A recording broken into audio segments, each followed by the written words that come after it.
Hey guys. Hold on.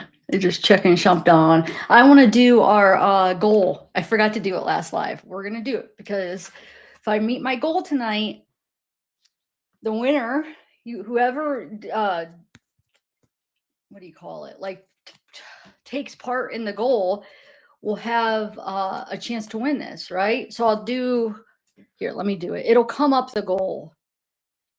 Hold on, let me do it real quick. It's fun because then there'll be a winner, and maybe I'll do this. A lot of lives I have. I could do like a Starbucks card, I don't know, different like gift cards because they're easy to send.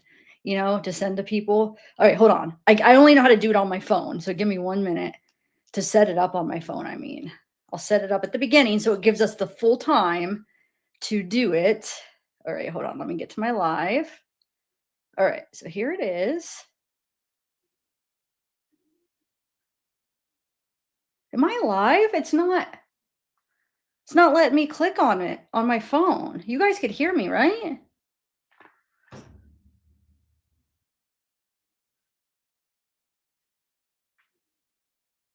I'm really confused right now. It's like it doesn't exist on my phone. Hold on. I really want to set this goal up right at the beginning. Why is it doing that? Hold on, let me try one more time. Okay, there it is. There we go. I got it. Okay. So we'll do a goal. Hold on. Forget how to do this. Now you go. Goal. Here it is. Okay. I don't know how to do it on my computer yet, so that's why I'm doing it on. So like I got to do it on my phone. I have to figure out how to do it on my computer. Okay, so you could do. All right, so I'm gonna do.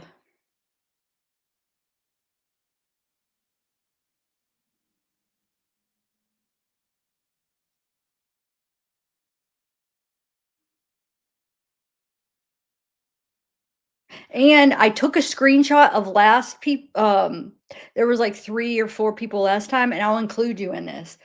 So here, let me give us 3 hours, which I wish it gave us more time to do it.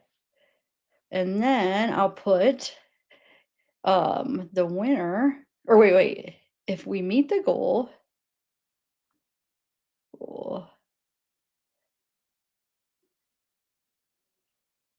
who hold on 1 second. Sorry, guys. I would have it. I don't know how to set it up beforehand. That's why I have to do it after I already did the chat. I'm not sure how to do it ahead of time. I'll try to figure that out for the future, but right now this is the only way I know how to do it. Is after we're already live. Okay, so people meet the goal who super chat get who well, I'll put participated in the goal. And well, I'll always have like a giveaway for it. There'll always be a prize. Um, will be entered to win. Okay, and give away to win. Okay, 25 Amazon. Okay, so we have 3 hours, which I mean, I don't understand what. I guess maybe is that the average lifetime or something? You would think they would give you a longer time, like to 8 to 6 hours or something. Because what if you want to do it the whole live? Okay. They have these goal things that YouTube, like you sent me an email, like YouTube to remind creators to like try to use these like they have goals that you could do. But the only goal I could see, I looked at the goal options and it's only super chats. I thought there would be like more different goals, but it's like different levels of super chats. And it's like a goal. You set a goal for everybody and then they try to get it like different levels or whatever. I don't know why I was thinking they had like other different opportunities, but okay. So you want a dang t-shirt? Well, what kind of t-shirt, Vanity? Where are you from? Are you in United States or are you in a different country?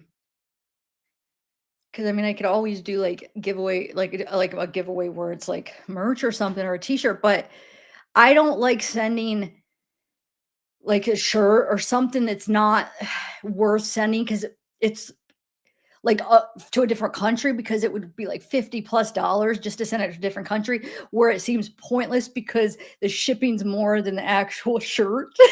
So I always think that's a waste of money. I might as well just give you the money and you can buy, you know what I'm saying? So I'm always like, now to order merch from like a big company, like how I do it, they get better deals because they're like, they do it in bigger, I don't know how they get better deals, but they obviously do. So they don't charge as much for shipping, I think. So yeah, I always, where are you from, Vanity?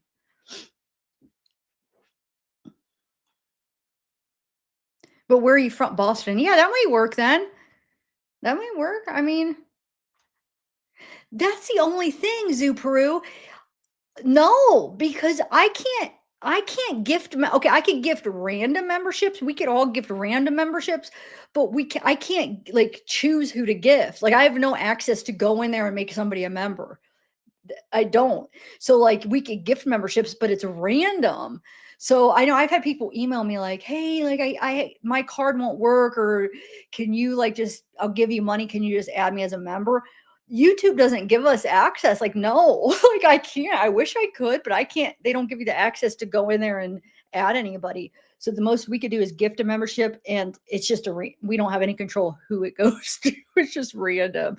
Oh, thank you. There you go. Simi and her 10 gift membership. She's so awesome. Well, hopefully you get it. All right, let me put on my earphones and we will start watching.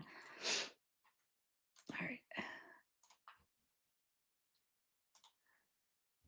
Thank you, Simi. That is so sweet. How are you? I would if I could, Zoe. I would. I would. I wish I could. I really do. I wish they give us that option. Um, Yeah. I like I said, maybe it'll be worth it to send within the country, send to merch, but out of the country, it's just better just to send the money that it would, that it would cost for it. But I guess if they want merch, but then I would recommend just order it from my shop because it would be cheaper to ship than I would order. You know what I'm saying? Somehow, I guess somehow you could go that way. I could buy it and have them do it. I don't know. I have to think about what would be the best way for that. Oh, thanks, Vanity. All right, so we're gonna watch. So there's, like I said, there's 8.5 minutes of his video interview, and then there's about an hour of the audio interview. It's very interesting because, well, I'll point it out when he says something. I haven't even got to listen to all the audio. I was kind of listening to it as I was putting in like pictures and stuff to have visuals for the audio. And so I was kind of listening to it, but I would skip chunks because I'm like pressed for time. I don't have enough time. And I was just trying to get everything done. So I skipped chunks, but I probably listened to most of it. But there's an interesting thing there because I have a question. Didn't you think when we were talking about this interview where he goes to Texas and spends that $20,000, didn't we all think it was when he went with Sarah?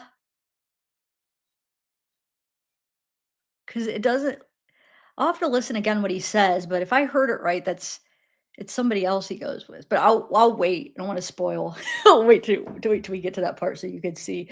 Okay, so this is the Winchester case, you guys. Brian Winchester, and remember, he approached Wade. Well, Wade says this. He approached him in jail when they were in jail together in 2016.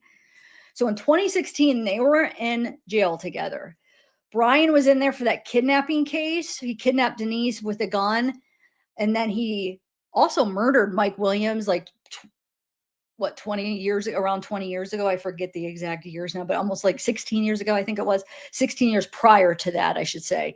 He murdered Denise's husband, and then he marries Denise. Then she wants a divorce and he kidnaps her, sneaks in her car, has a gun to her. Denise goes in, tells the cops. So anyway, he gets arrested for kidnapping. And it's like a big charge because he had a gun, and it was just a big charge where he could have got a life sentence. And they're trying to like separately get them to confess to Mike's murder because they know they're involved.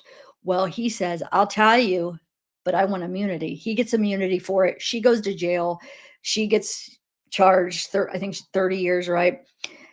He gets immunity, but he gets 20 years for the kidnapping charge. Well, before the sentencing and everything, he's in jail with Wade.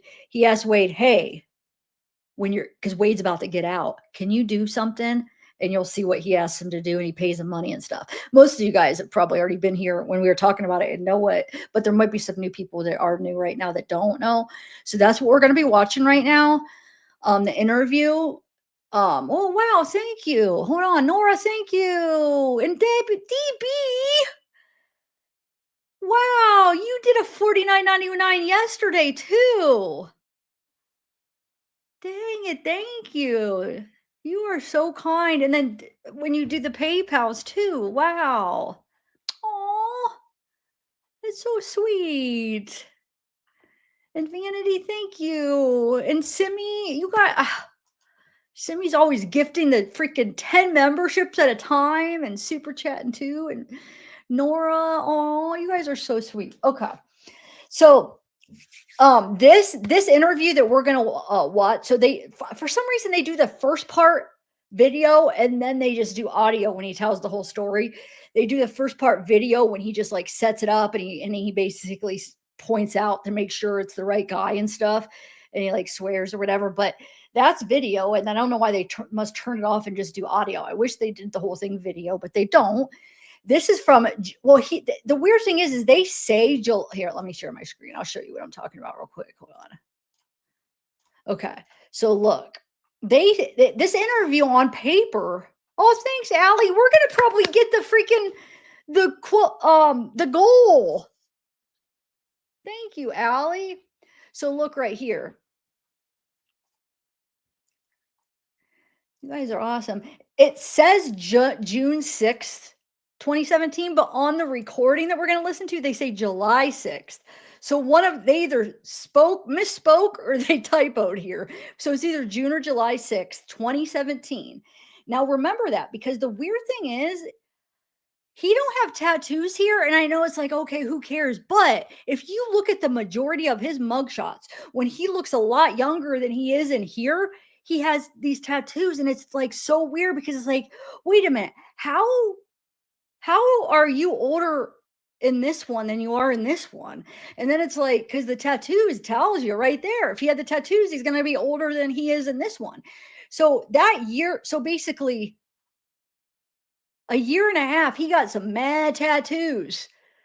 Like, you know what I'm saying? Well, I guess his neck. He got all his neck, because I guess the face tattoos were all after he got arrested. So remember, the murders was October 2019. So I guess 2 years. But so when I was going through putting up pictures for this video, I was looking at his mugshots, and there's only like 2 or 3 mugshots he doesn't have the tattoos on his neck. So it's like, it makes me think, wait a minute. In 2 years, that means in the 2 years leading up to the murders, you must have got arrested so many times because he's got so many different mugshots with the tattoos on his neck. And we know he got them sometime after this date. It's just weird. And then he was in jail at 2019. He already had that by then. I don't know. Okay, so oh, thank you, Simi. So let me just set this up. So yeah, it says, they say July, but this is June 6, 2017. I responded to the state attorney's office in reference to meeting with a Leon County Detention Center inmate, Wade Wilson. I'm just reading this real quick, just this first paragraph. My presence was requested by ASA Andy Rogers. Also present for the conversation was Special Agents Will Mickler and Mike Devaney with the Florida Department of Law Enforcement. Assistant State Andy Rogers, blah, blah, blah, public defender. And he had a lawyer, Jessica, public defender Jessica Yuri was representing Will. The meeting was set up at the request of Wade. Why did I say Will? Wade. He provided the following information, which we'll hear him say it now. Okay, so let me bring up the.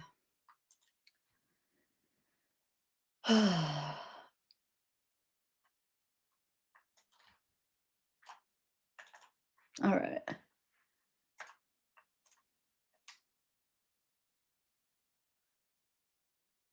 Oh, so I did too. So I did one interview where I did it where it's just the regular zoomed, but then I was like, man, maybe people want me to zoom in and do an interview. So I didn't know which route to go. Like sometimes it's interesting to see the people like his lawyer and their reactions. So I'm just gonna play the way it came first. And if like we have time after, it's only 8 minutes, we could kind of zoom in and look if you want. Okay, here we go.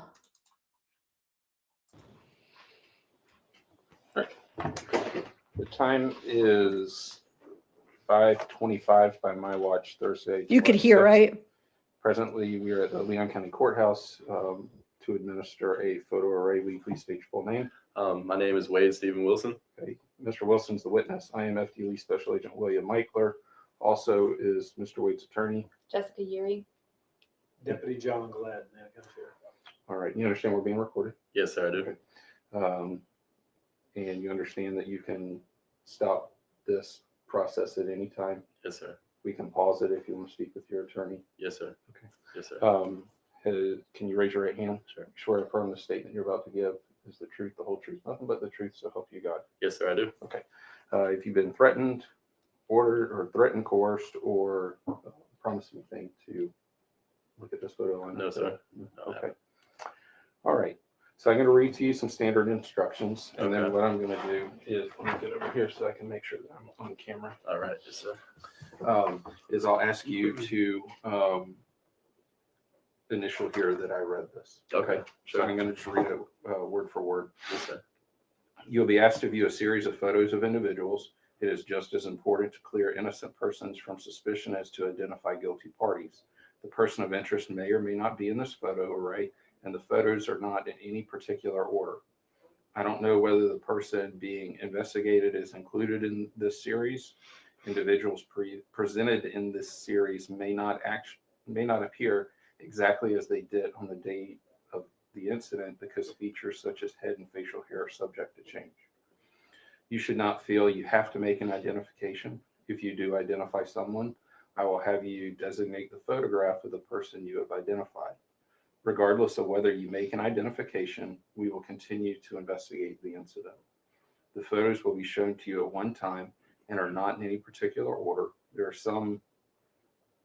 not any blank photos in this series. This is part of a normal process. Take as much time as you need to examine each photo. If you make an identification, I will continue. This is the wrong form. This form is for where we show you just one picture at a time. All right.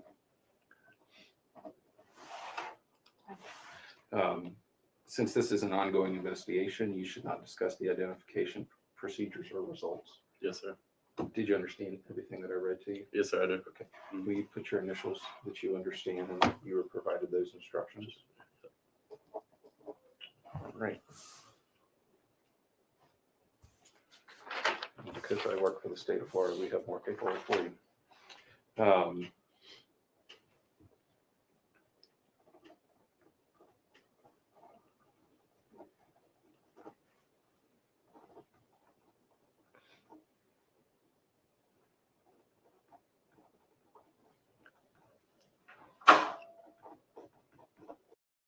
Let me give a shout out. Thanks, Sarah, for sending me this. I would have missed this. Annika, I hope I'm saying her name right. So I just saw Elvin's message.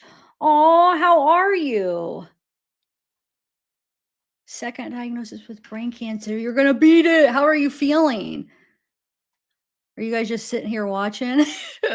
Watching Wade case? Aw. Well, I wish you well, and I hope everything works out. Elvin, hopefully you'll keep us updated. Okay. Aw. Did I say your name right? Annika? That's a pretty name, Annika. It's a very unique name. Oh, cool. For once I said the name right.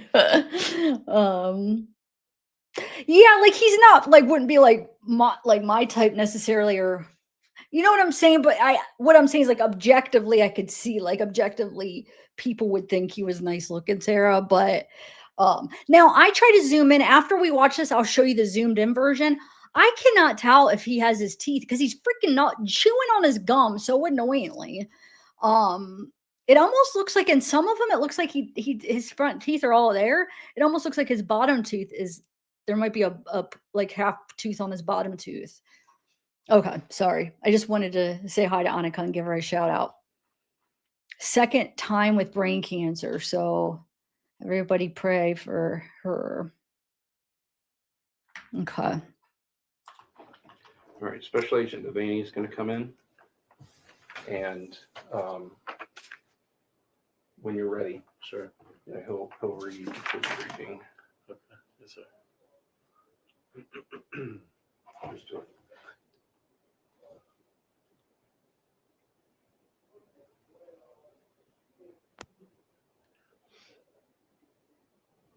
Actually, no, sorry, that's for us. So he's going to come in. If you got any questions, All right. Yes, sir. take your time, as much time as you need. Thank you.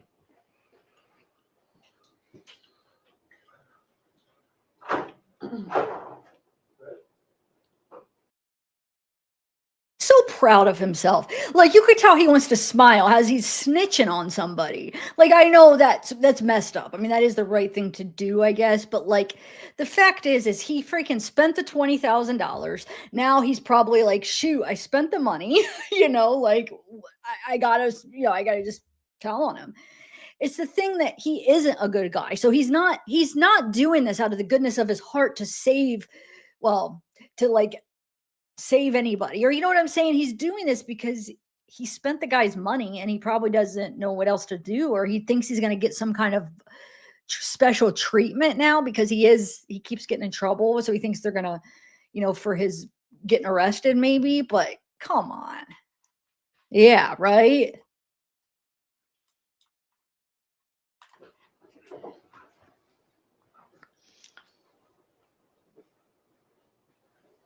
You all right? Yes, sir. Yeah, he's got all his teeth. I just saw a good look at him. Okay, At what I'm least going to the do is I'm going to top. show you a series of photographs top, I in think. this folder, and just take as long as you want. Examine these Oh. photographs, and if there's somebody in there that you recognize, if you'll just circle the entire picture, but take as long as you want.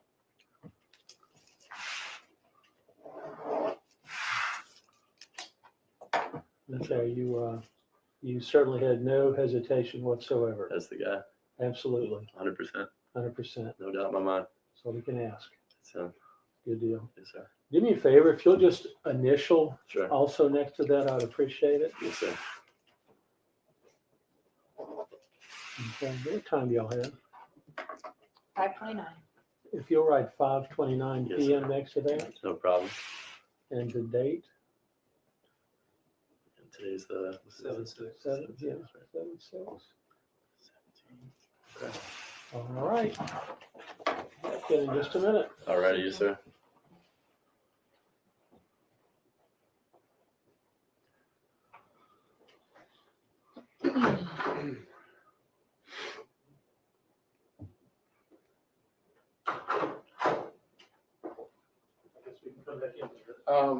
Yes, you may.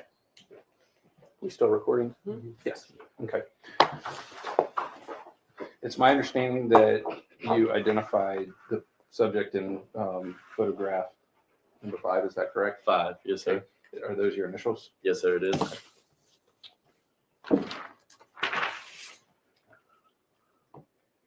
I want you to fill this out for me. Sure.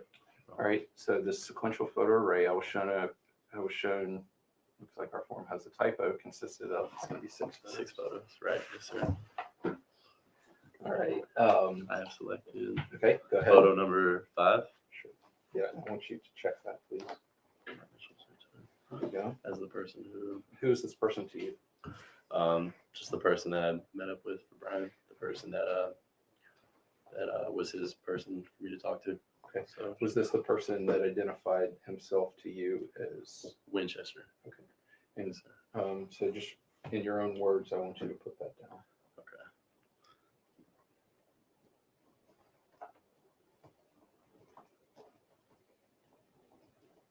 I don't know why they have the blurred. The cop and the detective is blurred. Why? Why are they blurred? So confused.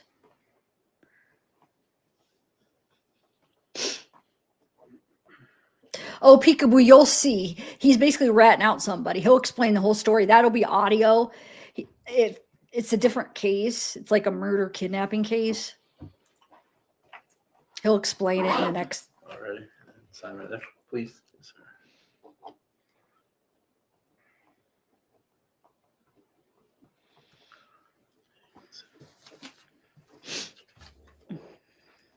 That's for you.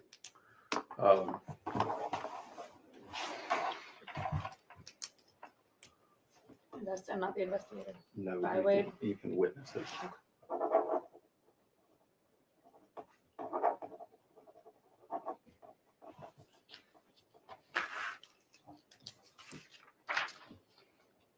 All right.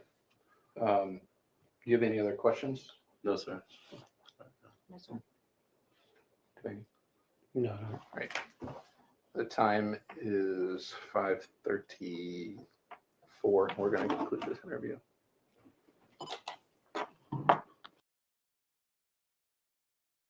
First of all, so I guess there are going to be people that aren't familiar. So you remember the Brian Winchester? I went over with Brian and Denise Winchester.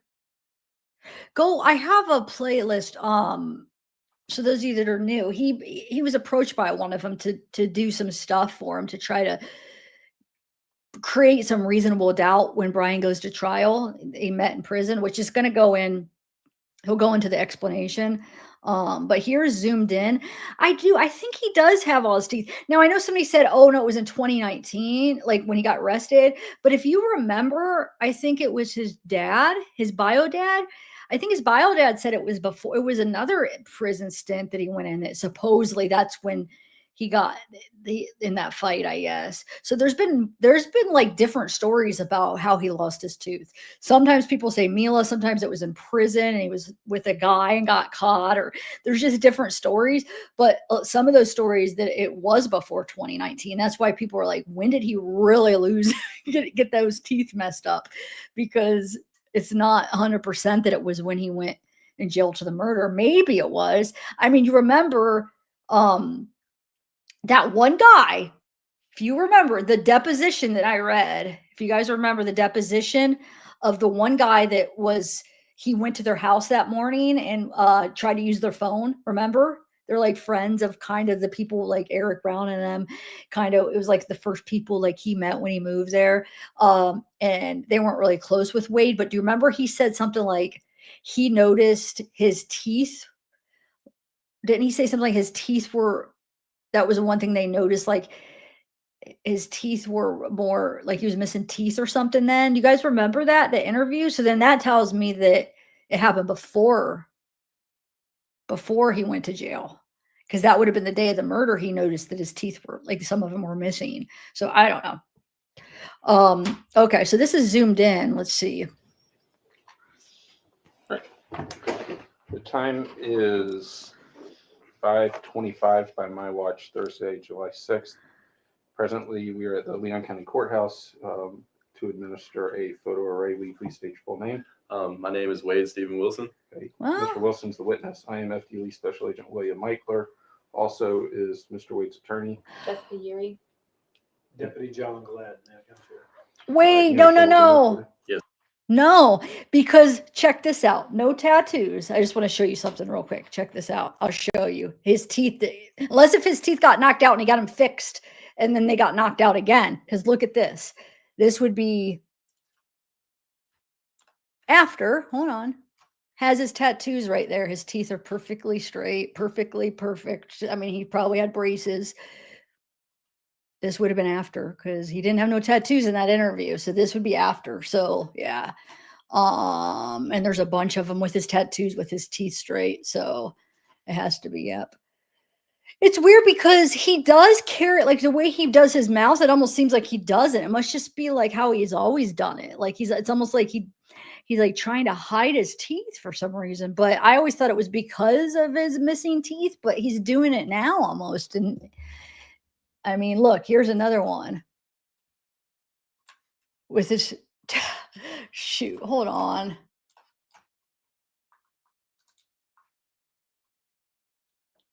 So, but do you see, oh my God, hold on. It keeps bouncing. Hold on. Okay. So that's after his tattoos in his neck. That's after his tattoos in his neck. Tattoos in his neck. So no, his teeth should still be good right now. Okay. Yes, sir, I do. And you understand that you can stop this process at any time. Yes, sir. We can pause it if you want to speak with your attorney. Yes, sir. Yes, sir. Can you raise your right hand? Sure. Swear to affirm the statement you're about to give is the truth, the whole truth, nothing but the truth, so help you God. Yes, sir, I do. If you've been threatened, ordered, or threatened, coerced, or promised anything to look at this photo line? No, sir. Okay. All right. So I'm going to read to you some standard instructions, and then Okay. what I'm going to do is let me get over here so I can make sure that I'm on camera. All right. Yes, sir. Is I'll ask you to initial here that I read this. Okay. So Sure. I'm going to just read it word for word. Yes, sir. You'll be asked to view a series of photos of individuals. It is just as important to clear innocent persons from suspicion as to identify guilty parties. The person of interest may or may not be in this photo array, and the photos are not in any particular order. I don't know whether the person being investigated is included in this series. Individuals you, Elvin. presented Thank in you. this series may not appear exactly as they did on the day of the incident because features such as head and facial hair are subject to change.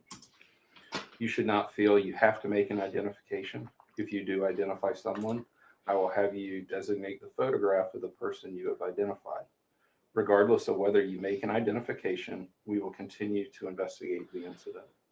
The photos will be shown to you at one time and are not in any particular order. There are not any blank photos in this series. This is part of a normal process. Take as much time as you need to examine each photo. If you make an identification, I will continue. This is the wrong form. This form is for where we show you just one picture at a time. All right. Since this is an ongoing investigation, you should not discuss the identification procedures or results. Yes, sir. Did you understand everything that I read to you? Yes, sir, I do. Okay. Will you put your initials that you understand and you were provided those instructions? All right. Because I work for the state of Florida, we have more paperwork for you.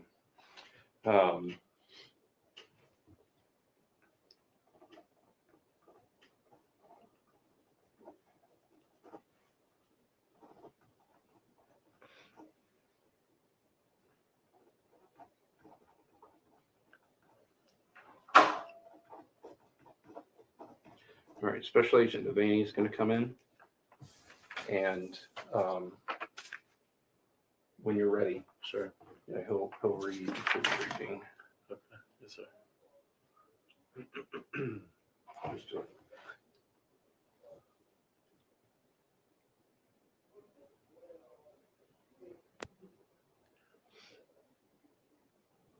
Actually, no, sorry, that's for us. So he's going to come in. If you got any questions, All you right. could, Yes, sir.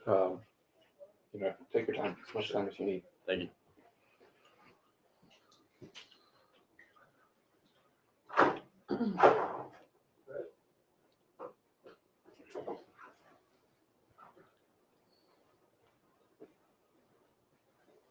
You all right?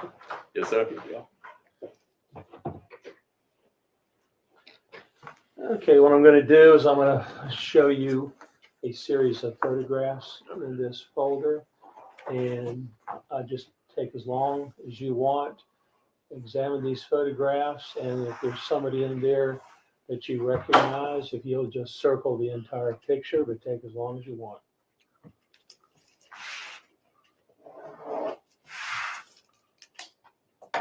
Okay, you certainly had no hesitation whatsoever. That's the guy. Absolutely, 100%. 100%. No doubt in my mind. That's all we can ask. So, Good deal. Yes, sir. You certainly had no hesitation whatsoever. Around it. That's the guy. Absolutely, 100%. 100%. No doubt in my mind. That's all we can ask. So, Good deal. yes, sir. Do me a favor, if you'll just initial Sure. also next to that, I'd appreciate it. Yes, sir. Okay, what time do y'all have? 5:29. If you'll write 5:29 Yes, PM next to that, No problem. and the date, Today's the 7/6. 7/6. Okay. All right. Okay, in just a minute. All righty, yes, sir.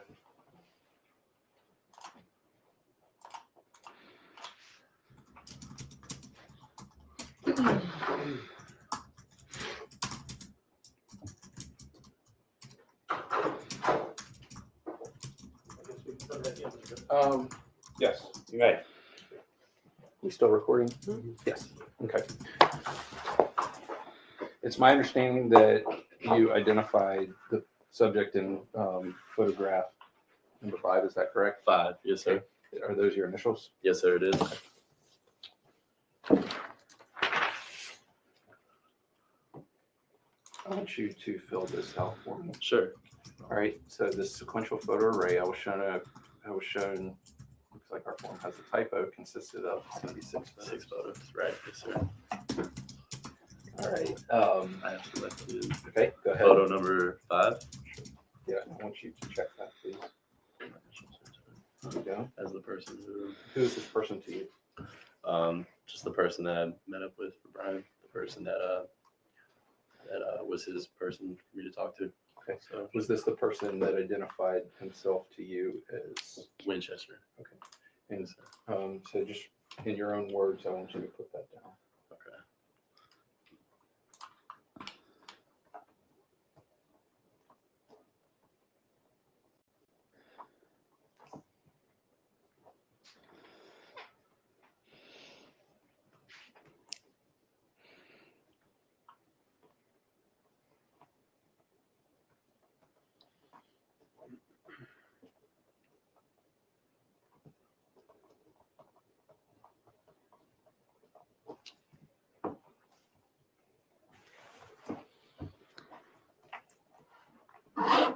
Alrighty. Sign right there. Please. Yes, sir.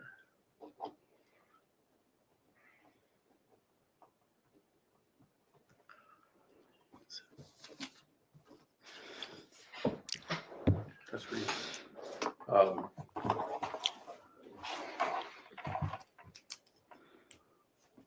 I'm not the investigator. No, By you way. can, you can witness it.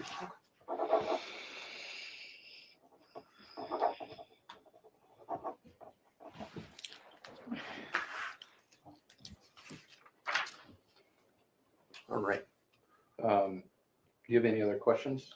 No, sir. No, sir. Okay. No. The time is 5:34. We're going to conclude this interview.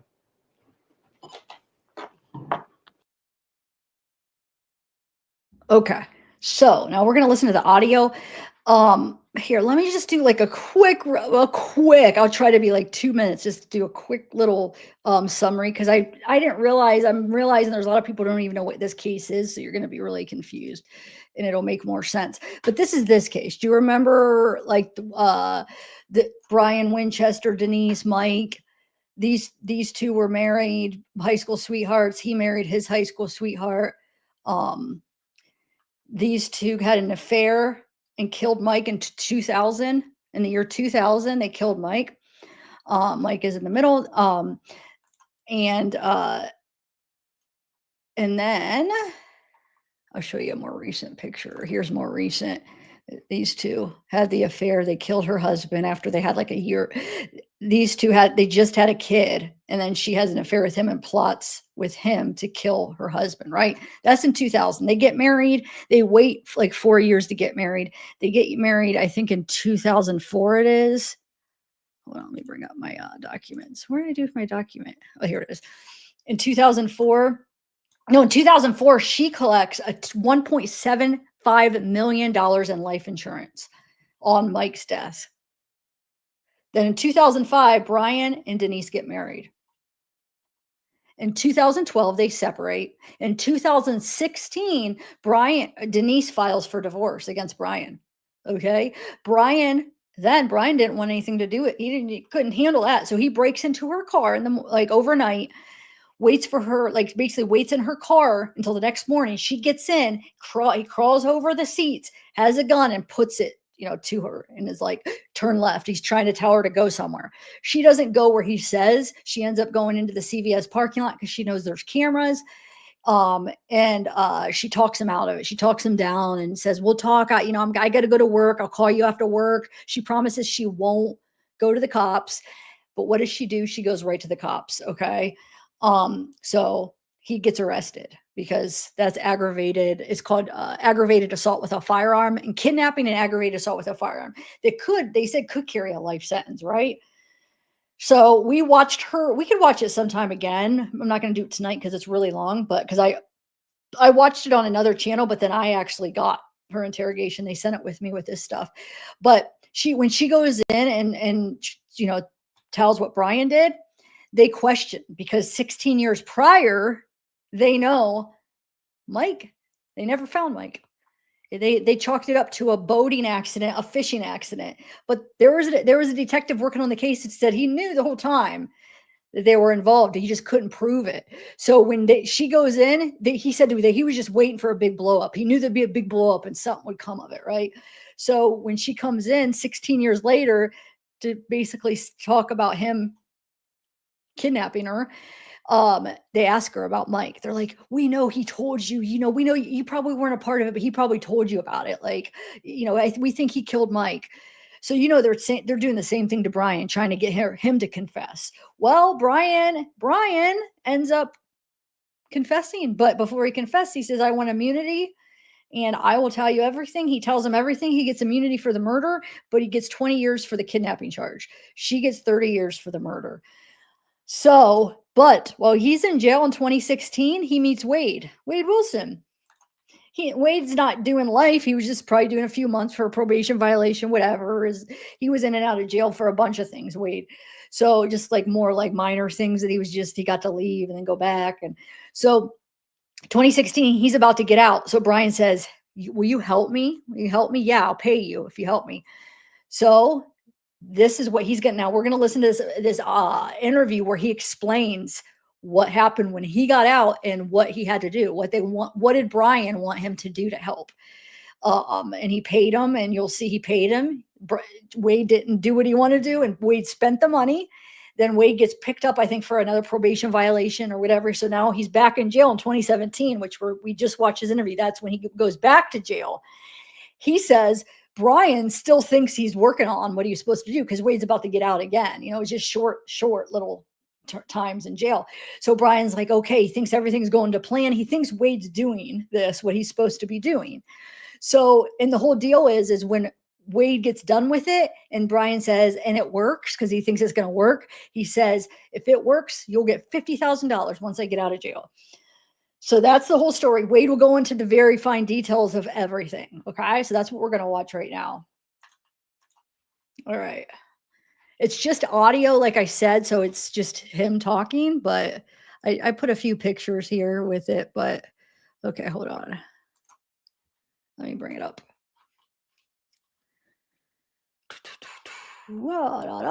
That's an interesting case, though, guys. Go look at my I think I made a playlist for it, and I just did it last month, so you don't have to go back far. I did probably maybe 3 videos on it. It's a very interesting case, the Winchester case. Go check it out if you don't know about it. All right, here is the audio. Here we go. Today's date, July 6, 2017. I'm FDLE Special Agent William Eichler. I'm currently at the State Attorney's Office in the courthouse downtown. We're going to conduct an interview regarding the Mike Williams case. The case number is TL-01-0102. Currently in the room is, will you state your full name, date of birth? Yes, sir. My name is Wade Stephen Wilson, date of birth 5/20/1994. Okay. This is Special Agent Mike Devaney, Florida Department of Law Enforcement, Tallahassee Regional Operations Center. Salvo. Detective Salvo, the Leon County Sheriff's Office Violent Crimes Unit. I'm currently working a kidnapping case with Brian and Denise from August 5th, 2016. Assistant State Attorney Andy Rogers. Investigator Jason Newland, State Attorney's Office. Lieutenant Wiley Meggs, Leon County Sheriff's Office. Jessica Yuri, attorney for Mr. Wilson, felony chief, public defender's office. Deputy John Glad, Leon County Sheriff's Office. You understand we're being recorded. Yes, sir, I do. You understand that this is a voluntary interview and you can terminate it at any point. Yes, sir. If you need to take a break, consult with your attorney, just let us know and we'll take the recorders out of the room or give y'all somewhere where y'all can talk privately. Okay. Yes, sir. Thank you. We were told that you had some contact with a subject named Brian Winchester. Is that correct? Yes, sir, I did. Where did you first meet him? The first time I met Brian Winchester was I was in Leon County Jail. This was 2016, sometime around November, maybe early December of last year, 2016. And first time I ever met him, we were in Pod L of Leon County Jail. Okay. Were you in the same cell? Not the same cell, just the same pod. What cell were you in? At this time, I want to say I was in like cell 32, and he's been in the same room he's been in, which is cell 7.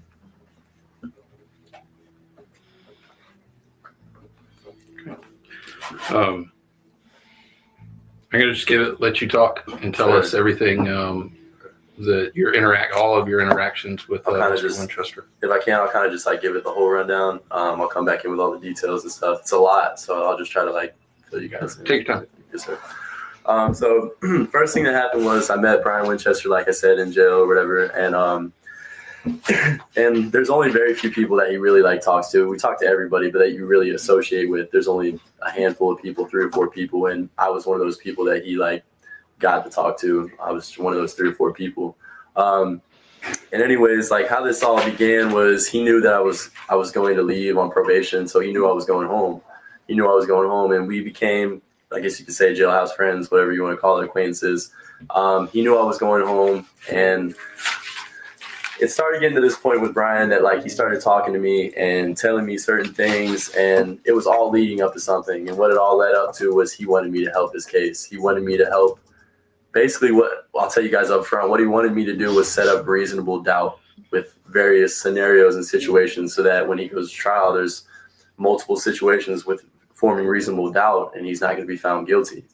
That's what he wanted me to do. And so listen, before I went home, a couple days before I was going to go home, he asked me like, listen, man, will you help me? And when he asked me that at this time, like, honestly, I thought maybe, okay, Brian, maybe, he didn't do this. He got caught up in a bad situation. He's an okay guy. He's in a messed up situation. And so I told him, I'll help you. 2 days later, a day later, I went back to him and I said, listen, I have my own life to live. I have a lot of stuff to do. I can't help you, man. I'm sorry, but I can't help you. The night that I was supposed to go home, I got released at I left the pod at 12 that night. So we're still out in the pod. He knows I'm going home that night, and it's 9 o'clock or whatever, 8, 9 o'clock that night. And he comes back to me and says, please, please, please help me. I need your help. If not for you, it's nobody else. I need your help. I need you to help me. He kind of persuaded me to convince me, okay, I'll help you. Again, I'll help you, bro. I really don't want to, but at this time I still thought he was maybe innocent. I'll help you. So I go home. And before I go home, Brian gives me a phone number. He gives me a number and tells me, go ahead and get myself a track phone, a Walmart phone. So I do that. I get a phone and I call the number that Brian gave to me, and I didn't know this guy's name that I'm talking to, but he just told me to call him Winchester. This guy was Winchester to me. And when I got on the street, I called this guy. He set up a meeting. He wanted to meet with me in person. And so we met, and I don't know the day. I don't remember the time. It was mid-afternoon. I don't know the date or and all that, but we met. I met him in front of Pockets by Fun Station, right across the street from the fire department. There's a line of boats that was there during that time. And he parked right next to the boats, and he called my phone again. He said, hey, I'm here. I said, okay, I'll be there in a second. So I drove over to this guy's car, and he had a gold truck It's like the gold of those color of those books right there. If you guys see in the middle, it's that kind of gold. He had a gold, if I remember correctly, like 2-door truck. On the back of it is a cab. It has a cab cover on the back. All tinted windows around the outside. So the guy called me, said, "Hey, I'm here." I said, "Okay, I'll be there in a second." So I pull up. I pull up to his car. He opens his driver's door. He never gets out of the car this first time. He never got out of the car. I walk up to him and I stand there and we talk. And he's like, "Okay, so I understand. Brian told me what's gonna happen. You're here." So he already knew through Brian and stuff. And he said, "I want you to follow me." And I said, "Okay, well, where do you want me to follow you to? Like, where are we going? How far is this?" He said, "Not far." He said, "Just follow me." I said, "Okay." So I got back into my vehicle and he led the way and I'm following behind him. Right across the street from Fun Station is a restaurant that's now closed down. It's like an old seafood restaurant. Yeah. Okay. So he pulls behind that restaurant and I follow behind and I go behind the restaurant with him. And he puts his window down and he sticks his arm out and he points to a little hedge of bushes that's behind that restaurant. There's a little thing of bushes and he points to it and he points and he goes like that. He does this, points to it. So I get out of my car and I walk over to the bushes and there's a white manila envelope about that big. I dig through the bushes and I find it. It's in there. So I get back in my car and he puts his hand out again and gives me a thumbs up. Okay. And puts his window up and he drives away. And I drive away. I drive for a little bit, not too far, like 5 minutes to wherever. And I stop and I'm like, okay. At this time, I didn't know for sure everything that's like going to be in this envelope. Like I don't know for certain what's going to be in here. So I open the envelope. Inside the manila envelope is $20,000 in cash.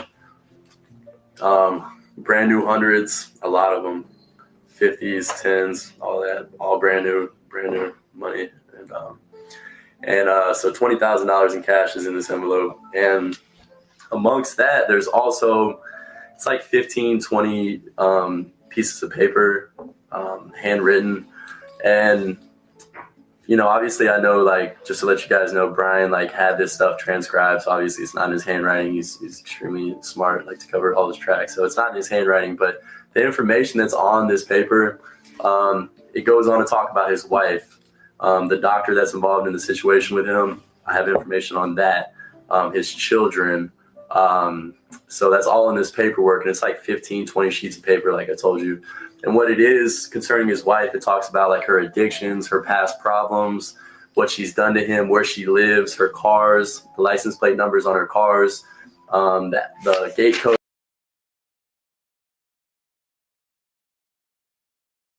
Sorry, I did not mean to do that. I meant to stop my, oh shoot, hold on. I'm sorry, guys. I did not mean to do that. Hold on, let me just share my screen again. I hit the wrong freaking button. I'm gonna go get the I have like a bunch of her mug shots on my other computer, so I'm gonna get my jump drive over here and try to transfer. Hold on. I'm sorry, guys. Let me share my screen again.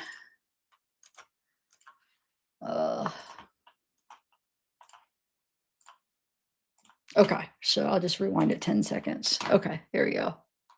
What she's done to him, where she lives, her cars, the license plate numbers on her cars, the gate code to the community that she lives in, how to get into the community, the garage door code to her house, things like that, what kind of cars she has, what color they are, their children, how old they are, all this stuff. And like, it was all just in there. And it has stuff about this doctor, how he used to be a sex addict. It has stuff about his wife, how she occasionally likes to do cocaine.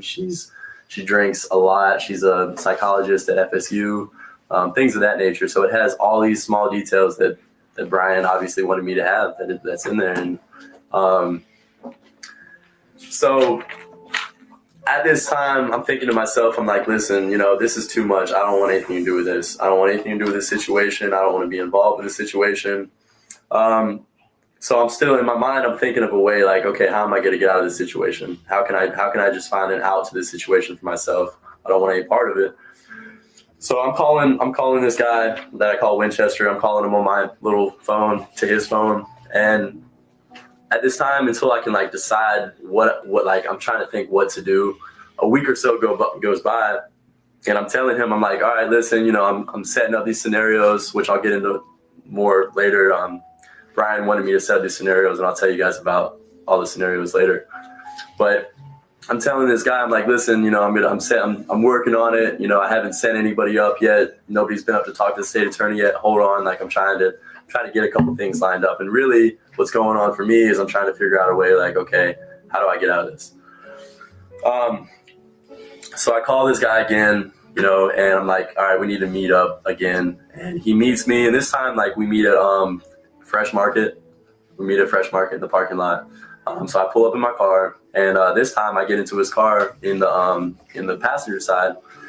And before I continue with what happened, something that I noticed the first time I met this guy, when I initially met him, when he opened his car door, I noticed that on the inside console of his car, he had a cowboy hat which was covering something on the dash.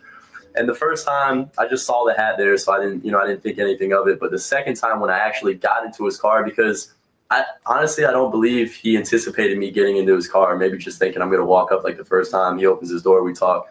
But I got into his passenger side car because I'm like, I'm getting out of this. So I got in his car. I don't think he anticipated that.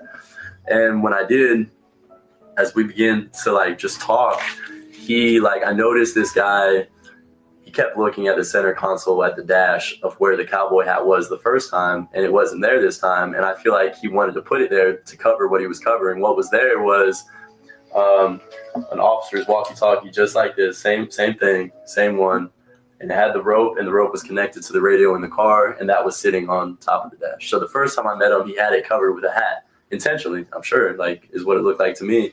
And he kept looking at it, and I caught on to that, oh, I forgot to cover it up, but I wanted to before you got in this car. So who this guy is, I'll get into more about all that later. So I told this guy, I'm like, listen, just tell Brian, I'm sorry, man, but I can't help you guys. I don't want any part to do with this whole situation. I can't help you guys. And basically what he told me, just to sum it up, he basically told me that you've already got this. And I'm like, here, I'll give you this money back. Okay. Because I'll give you this money back. The paperwork that was in this envelope, you can have it all back. I'll give it all back to you. I don't want any of it. I don't want anything to do with the situation.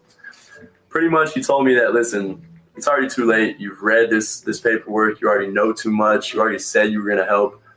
So do you value your life? Do you value what you have going on in life?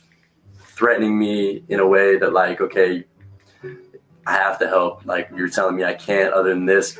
You might have me killed. You might murder me, my family, my fiance. So he didn't give me an out. It wasn't an option. I can't give this stuff back. He wouldn't let me do it. So So after that whole situation, that happened. He continued to try to contact me a few times after that.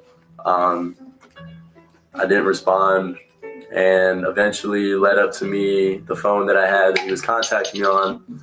I got rid of the phone. I didn't want him contacting me or somehow tracking me down. I got rid of this phone, and I actually went to Texas to get away. To get away from this guy. So I left and I went to Texas. And if I can real quick get into more about the scenarios, Brian wanted me to set up these scenarios. There was 4 or 5 potential situations and scenarios that he wanted me to set up for him. And he kind of already had the ideas for all the scenarios. He already told me what he wanted me to do as far as the situations and stuff. And he told me, he was like, hey, if you have anything you want to add or take away, by all means do it. If you're going to do that though, and he's telling me this while I'm still in jail with him before I left. He's telling me the scenarios, and he's saying, listen, if there's anything you want to add or take away and you think is good for me and it's good for this, make sure to tell my guy, and he's going to relay it to my lawyer or my friend or whoever comes and sees me, and that person's going to relay it to me, and I'll give it the okay, and then it's okay. So first relay it to him. I said, okay. So I guess I'll tell you guys about the scenarios that he wanted me to set up. Yeah. And see the money that he had in there, through later finding out, and just the money was in there he wanted me to pay these people. The scenarios I'm going to set up, he wants me to pay these people. So this $20,000 right here is to pay these people to go to the state, to go to his lawyer and say, hey, look, here's what it is, to give them the rundown, to give them the scenario. So I'm going to pay these people off to do this for Brian. So they do this. Okay, this is what the $20,000 is. I'm taking it. I'm paying these people. And let me tell you these scenarios and you'll kind of understand like a little more. So the first scenario that he wanted me to set up, he wanted me to find a girl who went to FSU because Denise, his wife, is part of this case. I guess is a professor or she works at FSU. So he thought that if there's a girl at FSU, she would know about Denise or Denise would know her through school. So it would make sense. And so the first scenario was going to be that this girl knew Denise knew her. One day he wanted me to set it up where this girl was going to go to the state attorney or to his lawyer, and this is what she was going to say, that her and Denise started off, they went to a restaurant, Madison Social, and that, they had lunch or whatever, and, just between a teacher, professor, just, two friends, and they had lunch. And then he wanted me to later on say that, okay, over time, Denise and her kind of got a little bit closer and they started just associating more, whether at her house or Denise's house, either one. And see, Denise, and part of the paperwork that Brian gave me also that tells everything like about Denise is like apparently bisexual. So she goes both ways with women as well. So that's kind of like what he wanted me to play on, was to get this girl that says, hey, I'm bisexual. Like, so later on in the scenario, he wanted me to say that, okay, they started associating more, seeing each other a little bit, and it finally gets to the point where this woman and Denise become like intimate. They become intimate with each other, and that continues on for a little while. And Denise uses cocaine occasionally. This girl would have used cocaine occasionally. She smokes a little bit of weed. They drink. She drinks. He drinks. And they start doing like together. They start doing a little bit of like cocaine together, drinking, and things like that. They do this for a little while, It finally comes down to the point where one night, Denise is coming down off cocaine, and she's depressed. She's going through a lot of whatever, and Brian wanted me to set it up where it would seem like Denise kind of admitted, like, hey, because the girl's finally like, hey, you don't have a husband? Why are you always here alone? Like, you don't have a significant other? And it gets to the point where this Denise is coming down off this stuff, and she's like, I do, but he's in jail. And that leads on to her saying, she tells this girl, she admits to this girl that my husband's in jail. And then she continues on to tell this girl, I feel guilty because I put him there. Me and this guy that I'm seeing right now have put Brian Winchester in jail, and I feel guilty about it. And she admits this to this girl.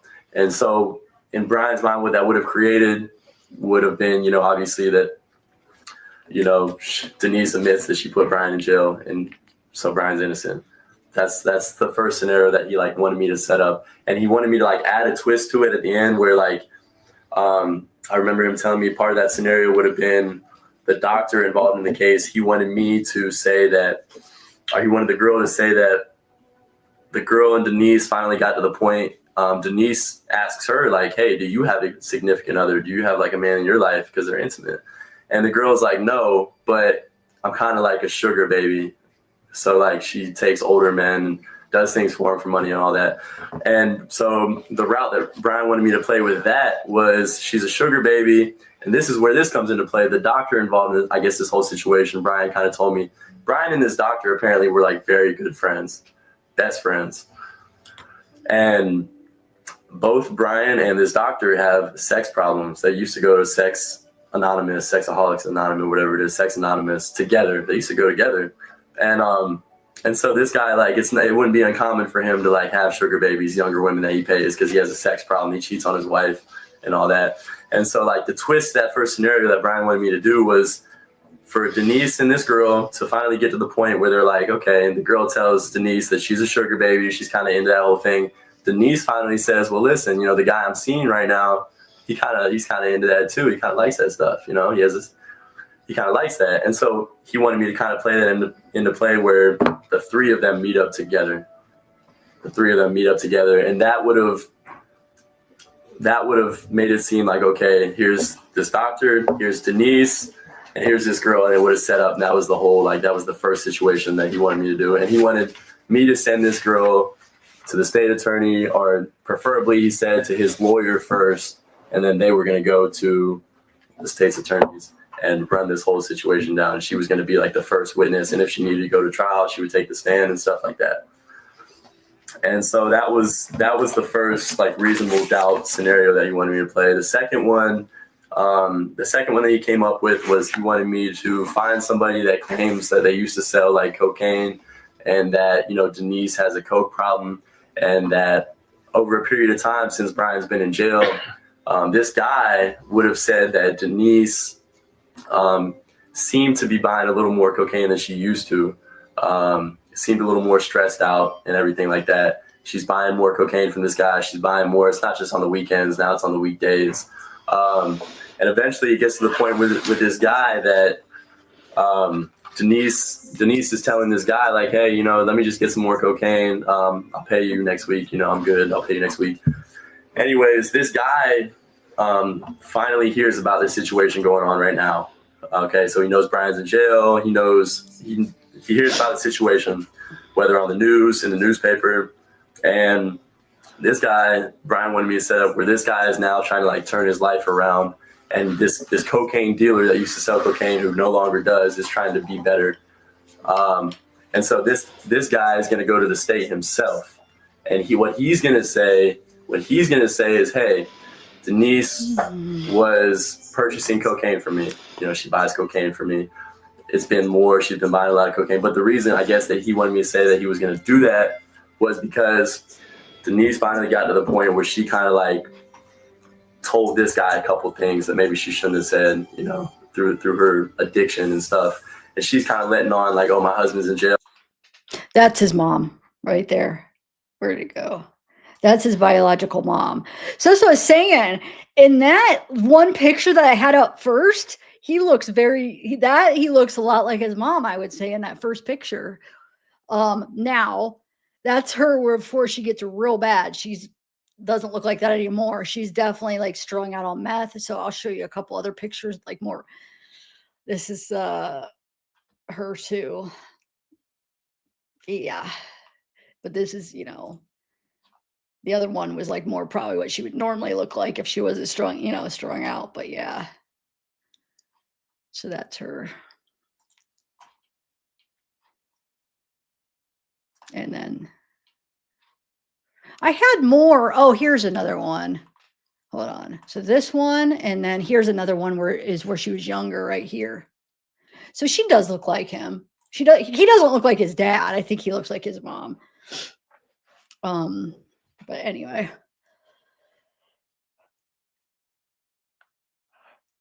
Oh, excuse me. Sorry. That took me forever to find because I was looking at all my files and I'm like, where are they? And here it was under something that it probably shouldn't have been under.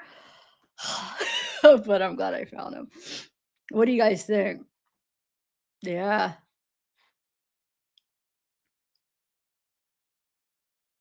All right. I'm going to finish. I'll finish playing it. Sorry.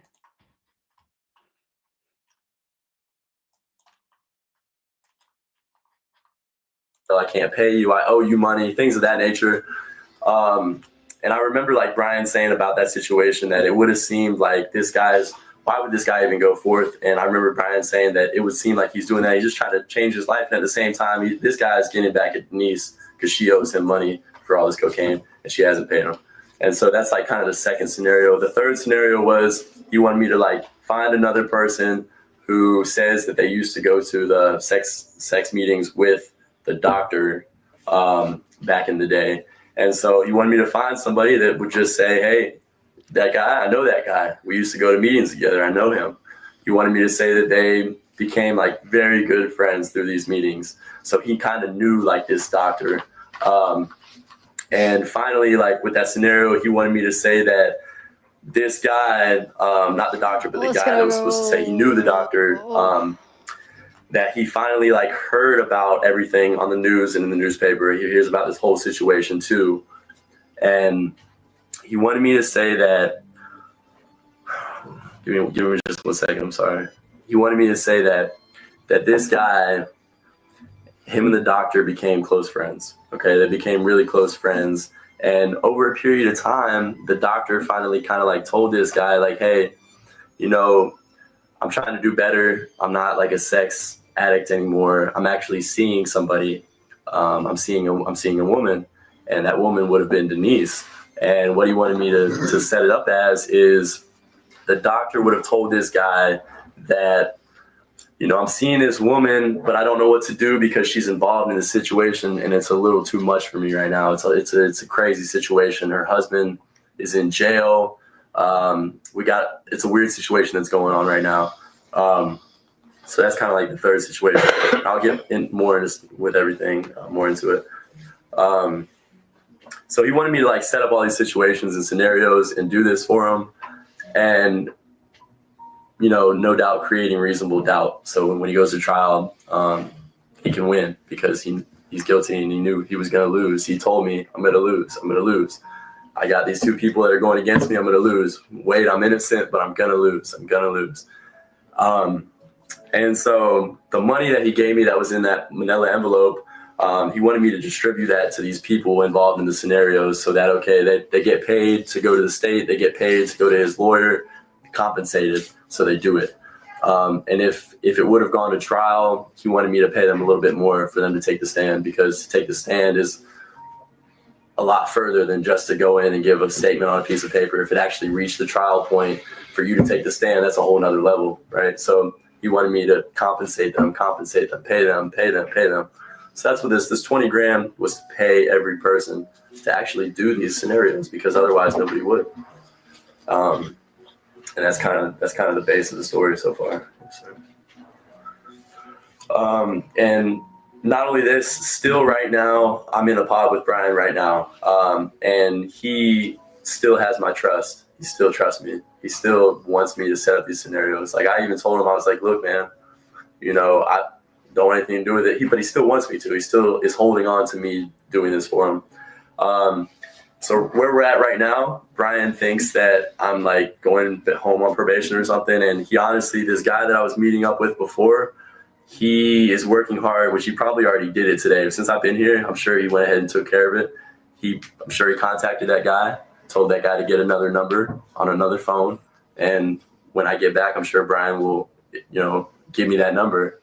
And so when I get out, I'll have this number of this guy again, same guy I was meeting up with, and I'll be able to communicate with him and talk to him.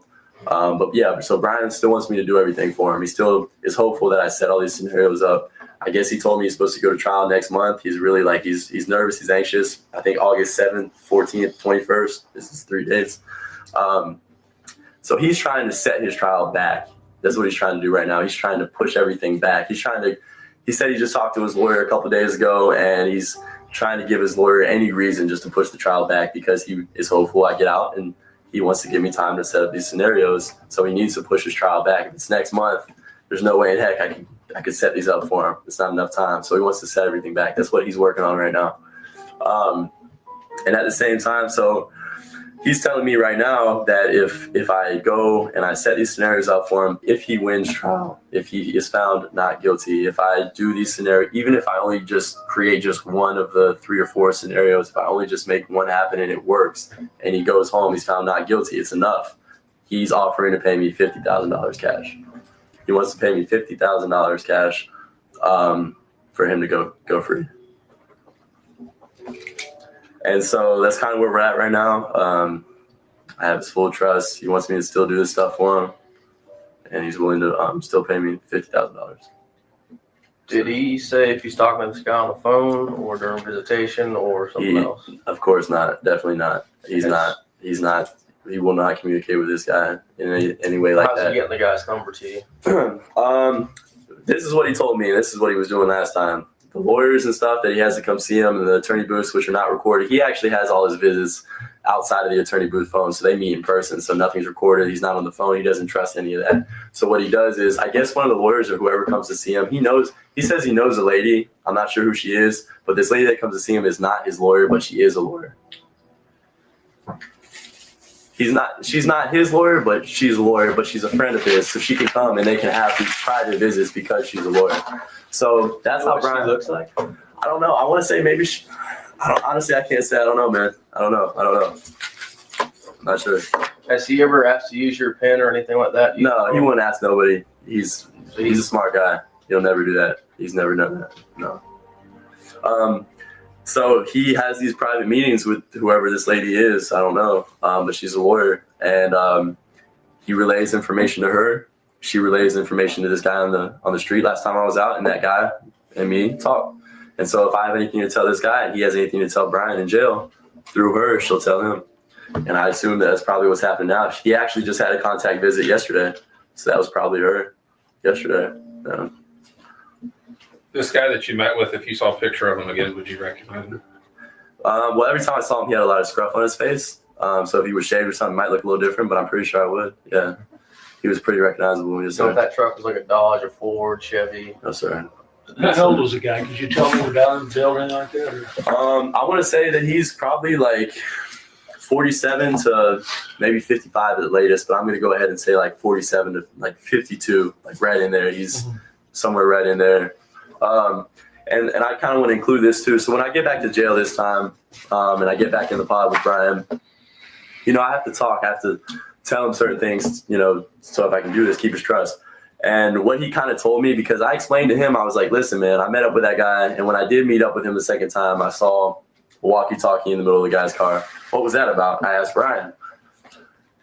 I don't know if what he told me is the truth, but what he did tell me was that this guy, the reason he had this walkie-talkie in his car is because he trains dogs. He trains dogs. So I don't know if this guy actually does train dogs, if he's just trying to tell me a lie. I don't know who this guy is, but I know he has a walkie-talkie in his car. And Brian says he trains dogs. So Let me ask you this. yeah. Did he look like anybody you know? And I mean, like, even just like celebrities, anybody like you're like, oh, hey, that looks like dude from a movie, someone you Not at all. associate with, anyone in your life, No. any person didn't remind you of anybody. No, the only person you kind of remind me of a little bit was Brian himself. He kind of, in a way, looked like Brian. It's a little strange. He kind of looked like him. I don't know if he's a family member or not, but probably not. Probably not. I guess Brian probably wouldn't use a family member, but So assuming he He sees looked here like real Brian. close to Brian. yeah, for sure. What about for him sure. made you think of Brian when you saw him? His looks, like his face. His face just looked similar to Brian's. Just like his face, just how his face looked. Just if you like look at like, family members and you're like, oh, you guys look alike, it was kind of just like that. But if I saw a picture of the guy, I would recognize him. Yeah, I would definitely recognize this guy. You saw a picture of the truck that Yeah. was similar to his. Yeah. Would you recognize it? Mm-hmm. Yeah, yes, sir. Like I said about the truck, it was the gold. Had a cargo cab on the back over the bed. Was it good shape or? It was in good shape. Mm-hmm. Yes, sir. It was. Was it American or could it have been a foreign truck or could you tell? I want to say like American, but I don't want to tell you for sure. But it looked like it would be American. So when you would see the money in the envelope, do you have any idea about what date that was? Okay, I got out of jail on February the 7th. This probably would have been like anywhere from when I got out of jail, like 5 to 7 days after that. So you're looking, 8th to the 12th, somewhere around there, somewhere right Did around it go in there. time during the day? Was it daytime? When I met up, yes, sir. What go in time? Maybe 2 or 3 in the afternoon. So And that was the first meet. yes, sir. First time. Yes, sir. And when was the second time? I don't know for sure. Honestly, we met like 2 or 3 times, and the second and third, like I wouldn't be able to tell you for sure. Like I can't remember the date and stuff. The only reason I remember the first is because it was a week after I got out of jail. When you met, the second time you said you met at Fresh Market. Fresh Market. And that's the one up on Thomasville Road. Mm-hmm.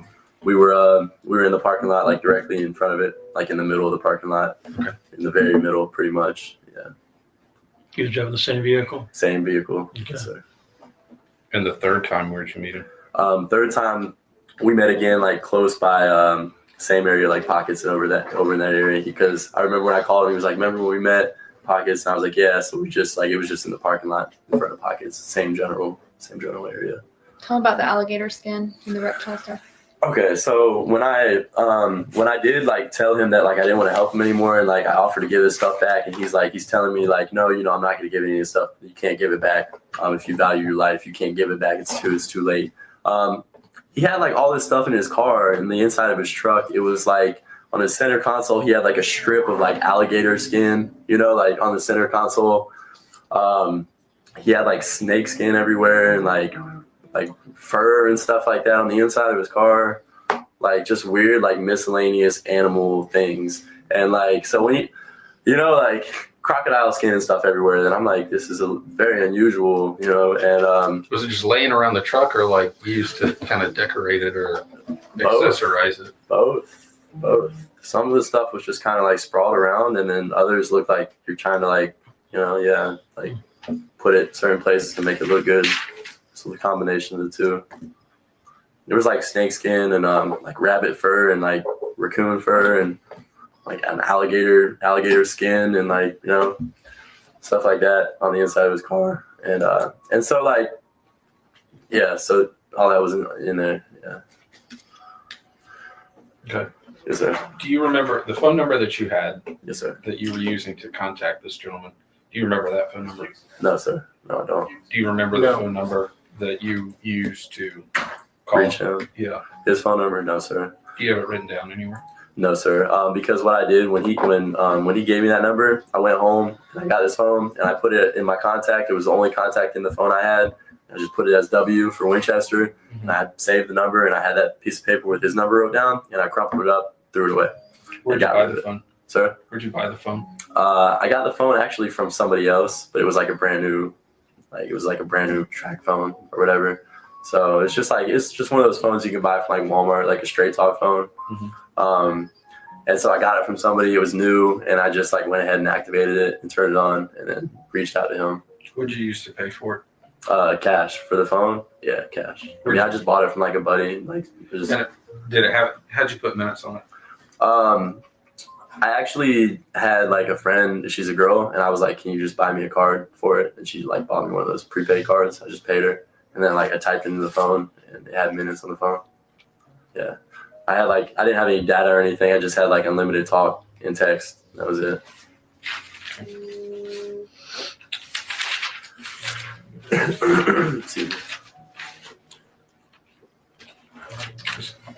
Where's the money in the paperwork now? The paperwork, I still have it. I still have the paperwork. The money's gone. I couldn't give it back to him. Through a lot of things, like I have a fiance. I'm about to have a child. Bought a lot of baby stuff. I'm a personal trainer. I bought a lot of personal training equipment. I'm also 22 years old, so I bought a lot of just cool stuff. But the money's pretty much gone. When did you leave for Texas? I left for Texas, like once he told me that I couldn't give it back and stuff, it wasn't long after that. I was like, it was probably like 2 weeks after that. Because at that same time, like before I got rid of the phone, a couple days after that, like he was still like, that guy's still trying to contact me. And I'm still telling him like, hey, scenarios are good. Like, just give me a second. I'm going to still put everything into play. I'm like trying to delay this guy and at the same time think about what to do. And then I get to the point, I get rid of the phone and I go to Texas. So he has no idea you do not have the money. No. No, sir. No, he doesn't. No, sir. And what, I still have this paperwork, all this paperwork that's given to me, I still have it. What if he asked you outright, where's the money? I would tell him, the third party guy or Brian? Or either. Either one. I would guess I would tell him I still have it. Still have your money. Still have it. Scenarios haven't been put into play. Yeah. You still want me to do it, so I still have it right now. Which, to be honest with you, is what Brian, I believe, assumes. I still have the money. You're still going to set these scenarios up, and you still need that money to pay these people. So make it happen, and then I'll pay you at the end. Yeah. Yes, sir. So he still assumes I have the money, so I guess that guy would still assume through Brian that I have the money as well. Yes, sir. When Brian first approached you right before you were released, yes, sir. Where was that within the pod? Where were y'all when you were talking? At that time, it was up by my room in the corner, so it's like it's off camera in the top corner, and then like from there we went to the recreation deck, and we stood out there and finished up our conversation. But kind of like how I told you guys in the beginning, where Brian like still wants me to get out and do this for him, and he still was hopeful for me. Like at first, this is like 4 or 5 days ago, Brian started talking to me more and more about this again because he's hopeful I'm getting out. And at first he was like, listen, well, since the scenarios are already set up and you're here again to talk to me, we pretty much already know the scenarios are 100% and they're good to go. So you really don't need communication with this guy anymore, do you? And I'm like, I guess not, I guess the scenarios are good. It's good. I don't need communication with your guy anymore. But then he comes back and he's like, because I'm like, well, listen, what if something changes in one of these scenarios? And I need to let you know. And he's like, yeah, you're right. You're right. You still need communication with this guy, is what he's saying. He still thinks I do, and he knows he wants me to. So he's still going to set it up where I'm able to communicate with this guy. And at first, he was concerned. He was like, well, maybe we shouldn't do the phone thing again. Maybe we should do email. I was like, and I'm just doing it like, all right, man, whatever you want to do, whatever, email, phone, whatever, bro, whatever. And he got back to the point again where he's like, no, we'll use the phone. I know they have audio, voice recognition and stuff is what he told me. But he's like, we'll use that phone. It worked the first time. It was good. We'll go ahead and do that again. And so last night when I was talking to him, I kind of told him I had a court date today, and I'm telling Brian, like, I might be going home reinstated on probation. So he kind of like assumes either I'm going home or I guess maybe I'm going to prison or something. But he's hoping I'm going home. And like last night it was like 10 o'clock. It was like 10:30 and the phone shut off at like 10:45. And like he got this like joy. And he's like, oh, I guess he was like gonna rush to the phone. Maybe I don't know what to do on the phone. I'm not sure. Like I don't know what he does. And I was like, don't worry about it right now. And he was like, all right, I'll take care of it tomorrow. So I assume, and I'm probably pretty sure that if I go back today, I'm like, all right, I'm going home. He's already somehow, if he didn't already do it yesterday when he had that visit, he's going to have a number for me to reach this guy or an email. And I'm going to be able to meet with this guy, talk with this guy. And same thing as the first time, meet up with this guy and talk to him. So I assume Brian will have a number. He'll give the number to me and I'll be able to reach this guy. Yes, sir. But so, and also at the same time, 3 or 4 days ago, Brian, like he was a little suspicious at first for some reason. He was like, how do I know you're not going to set me up? And I'm like, Brian, listen, I'm not going to set you up. You're paranoid. You become paranoid from being in jail for so long. And he kind of was like, okay, you're right. I've been here too long. I'm paranoid. I am. I'm just worried because I know I'm going to lose trial. And he asked me the question too. He asked me a couple questions, one of which was like, how do I know that once you do all this stuff for me and I win trial, that when I go to pay you the $50,000 at the end, that you don't set me up then at the drop when I pay you? I'm like, why? And I just, I tell him, I'm like, why would I do all this for you just to set you up at the end when I'm getting paid? So he's kind of like, so now he's back to the point where he's very confident. He trusts me in the same way. He assumes I'm going to do this for him. So I don't think there's any doubt in his mind. He's going to give me the number of this person and want me to just continue with this in his mind. Do you think your fiance has your old phone number? No, I never. She didn't even she kind of she doesn't even know about the situation. I'm just like, let's go to Texas type of deal. And she knows I was anxious and worried. You can tell something's up with me, but I didn't tell anybody. I didn't, my own family members. Nobody has that number? Not written that anywhere? No, sir. Nobody even other than me with this situation, I didn't even tell anybody about it, and yeah, nobody would have the number. I never called anybody off that phone other than that guy, Winchester, whoever. He's the only one I ever called with that number. Did you ever start any of these scenarios? Did you find a girl at FSU? No, never started. No, sir. Did he have a specific person at FSU that he wanted you to locate and talk to, or was it just fine? So all these people in the scenarios be like complete strangers that you have to approach? Well, he's either saying, I guess, that it would be like a complete stranger for me to approach, or he's hoping that I know people. And, maybe I know a girl and, she knows me and I can pay her and she'll do it for me. So it's it was either way really for him, just somebody that he felt like I could trust in a way. So maybe somebody I knew, I don't know, but he wasn't specific about it. He just wanted somebody to do it who was happy to get paid a couple $1,000s to do this. I kind of give them the rundown of what they need to do, and they know the whole scenario, and then they go and they do it. So he wasn't specific if it had to be a friend or just random. He just wanted me to find a person. He never really said. He wanted me to do it for him. He wanted to make sure it got done. So there was a reasonable doubt at his trial. He didn't care. He was never specific about it. I'm not going to try to get off on some crazy tangent, but yes, sir. obviously you became very close with Brian. Did he ever talk about his past or anything unusual about his past? Anything he may have been involved in? Can I consult my lawyer first? Is that okay if we can pause? On Yeah, that, on sure. All right. Thank you. Slide. I'm just gonna put it on pause. Tell me when all the recorders are back going again. Can you get back into my office? Did he talk about? So I swear I missed it. So basically, he says how he's about to have a kid, and that he's going to, and it's in reference where he's talking about he's going to Texas, and he had to buy stuff for his kid because they kind of, I think it was that they were kind of asking him where'd all the money go, and he's like, well, I'm about to be a father, so I think he said he bought a bunch of stuff for that, and then his fiance went to Texas. I feel like that should have already been said. Did I miss it, guys? Because it kept cutting out. Another question. When I was in there getting those pictures, was it cutting out? Was the audio cutting out for you, or was it just my AirPods because I was far away from my computer? Sometimes I don't know if you guys, if it's doing for you too.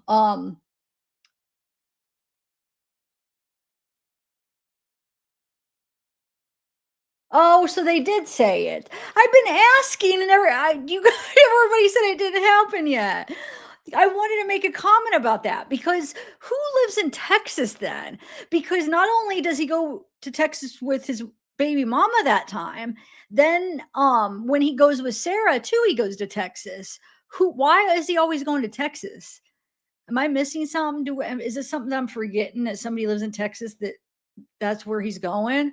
I know that one time with Sarah, he stayed with what's her name? That one lady that did those videos. Remember? It was just some random person that they met and she let him stay with them. Oh, okay. But then wonder why he went there with Sarah that one time too. Hood. Thank you. Hood. You're right. Okay. Dang it. I wanted to stop it and make a comment about it when he said it. I knew I missed it. It must have been when I was freaking over there. Okay. I can, yeah. Okay. Yeah, absolutely. I didn't bring my badge. Yeah, Thank you. They weren't recording, you're supposed to. Just make sure. Where's your name again? I didn't Jessica Yeary, I'm sorry, what is Y-E-A-R. Jessica Yeary, Y-E-A-R-Y. hear you.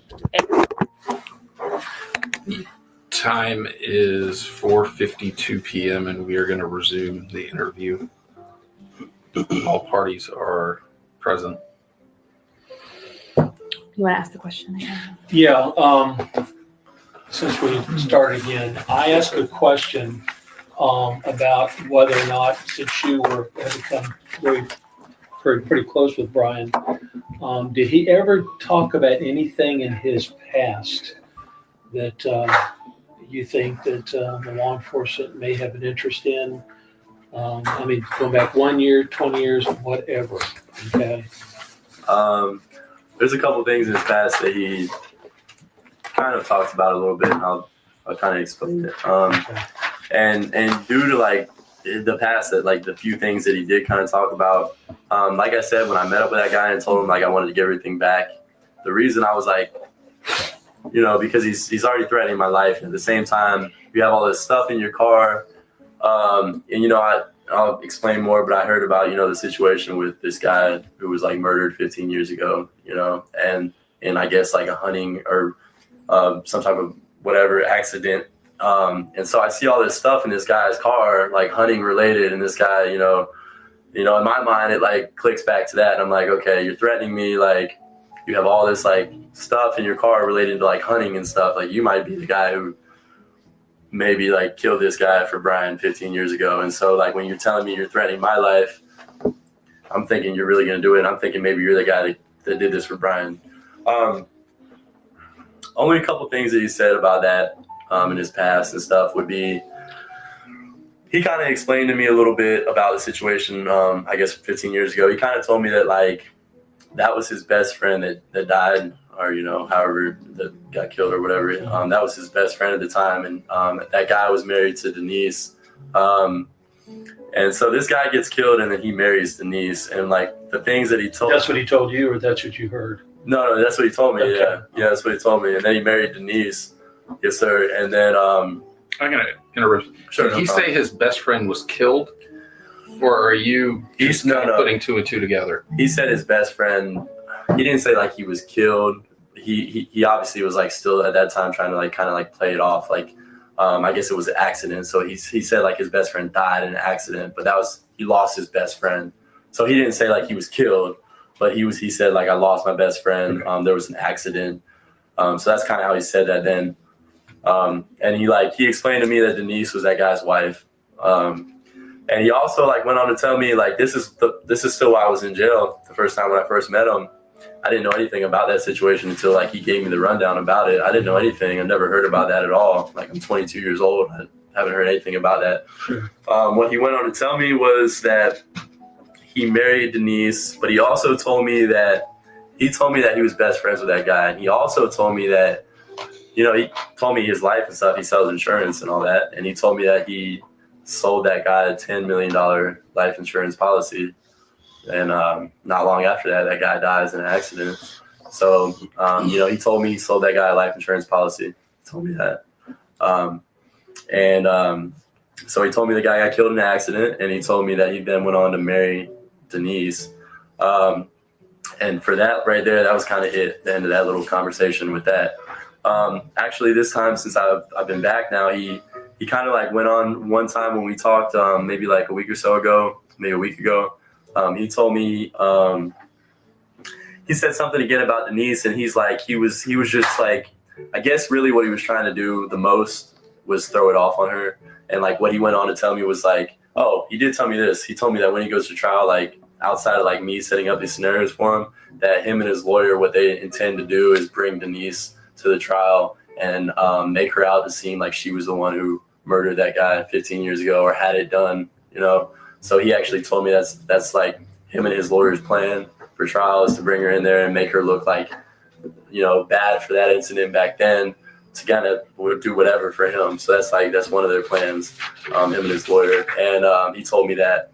But anyways, he went on to say that, he felt like, honestly, from what he told me that he knows Denise. Like, honestly, I believe it's him. And he's trying to throw it off on Denise. But what he actually said out of his own mouth to me was that he knows Denise had that guy killed.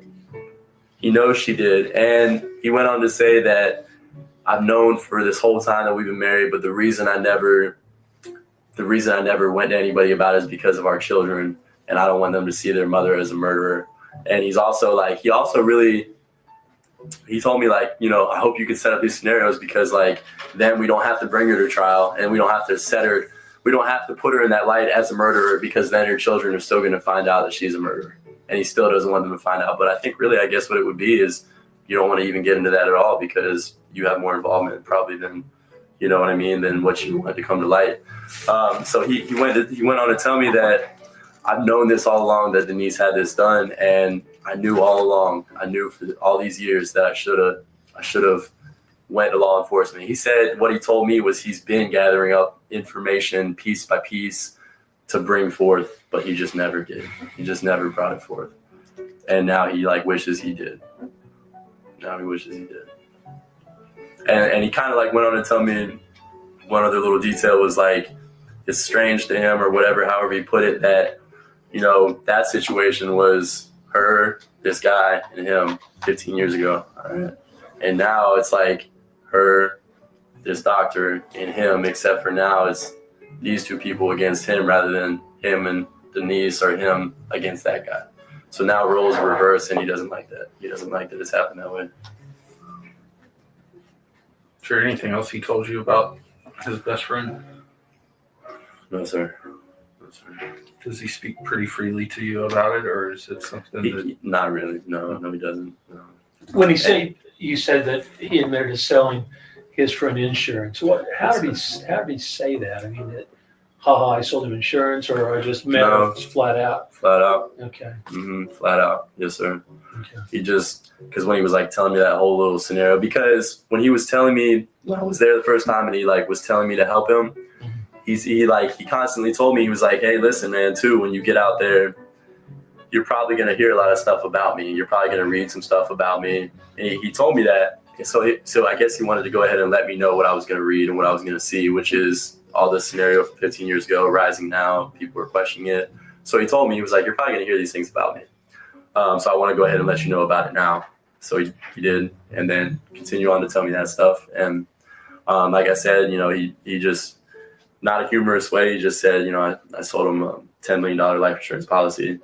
And through that and through the other thing he told me, like that I already told you guys, I kind of feel like, this is just like my perception from like talking to Brian. I feel like he's trying to throw this off, I guess, on Denise in any way he can. He's just trying to throw it all off on her, like she's the lady who did it. But to be honest with you, from what I see and just the way that Brian talks and what he's told me, like, I feel like it's Brian. It's all Brian. It's all Brian. And I think I forgot to mention the last scenario to you guys, actually. I listed 3. There was a 4th scenario. Important I mentioned this. The 4th scenario that Brian wanted me to set up was going to be, because when Brian got arrested for this situation, he was at Denise's house, and supposedly was in the back of the car waiting. When she got in, he was in the car. She didn't know. The 4th scenario that he wanted me to set up, he wanted me to find somebody who would have said that they were fishing that same day behind Denise's house. They were fishing in the pond behind her house. And he wanted me to get that person to say that he saw Brian outside of the car talking to Denise first. So it would have made it seem like Brian was never hiding in the back of the car, that Brian was actually outside of the car, and it would have caused doubt to the whole kidnapping and everything else.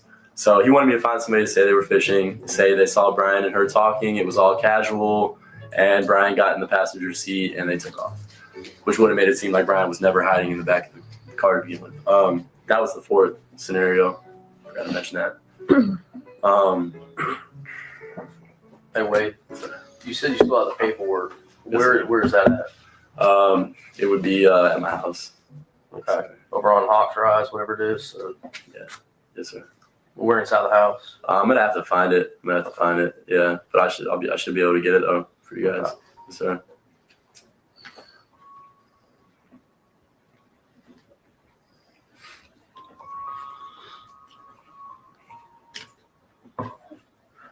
And the paperwork is it's all that stuff I already mentioned, and then there's a couple pages that he already had in there included of like his charges and all that. When you stuff like that. So all that's in it too.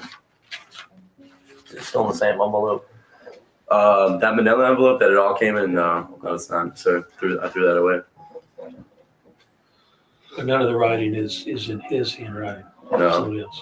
And I'll mention also when I told you guys like 4 days ago when he was talking to me, he was like a little suspicious, and I had to calm his mind. He was like asking me about, what if you set me up when I go to pay you at the end of this situation?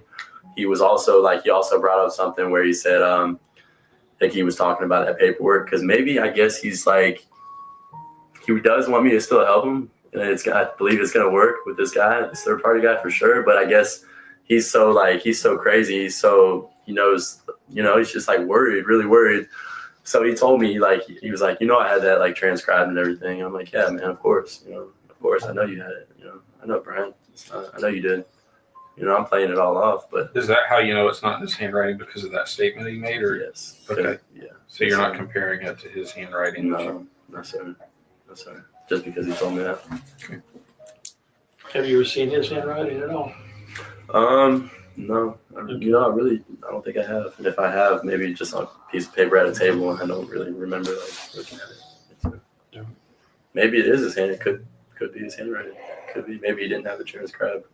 Maybe it is in his handwriting, but that's what he told me, that he had it transcribed. What kind of paper is it on? Like white printer paper. Something like that, or Not with lines on it, just like it goes in a printer. Like there's no lines on it. I think maybe 2 or 3 of the sheets had lines on it, but the majority of the paperwork was just blank white paper. Printer paper. Mm-hmm. Just like that paper right there. Guess that he wrote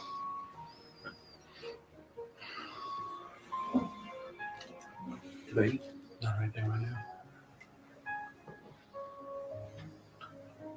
The person in the truck, if you say you saw his face, you might want to recognize him. I would. Yeah. Yes, sir.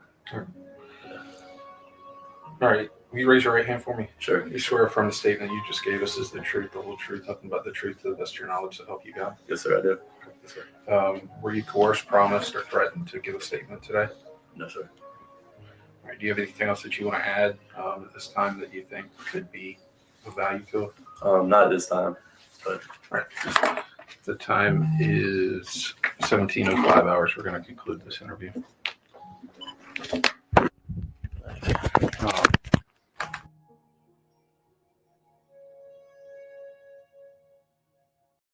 Okay. Alrighty.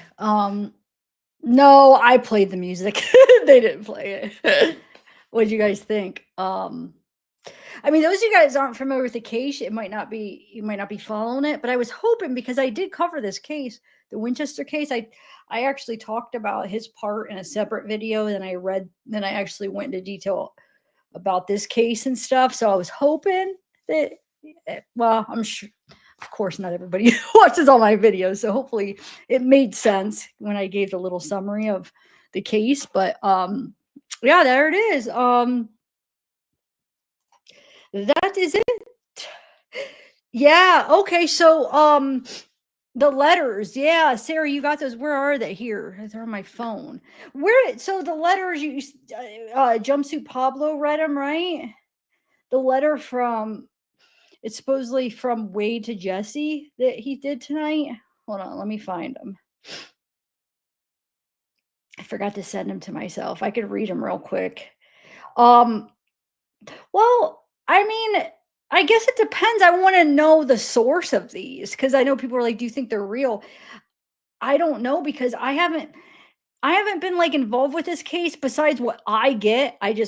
Some of the files I get, I'm still kind of covering wages in that aspect.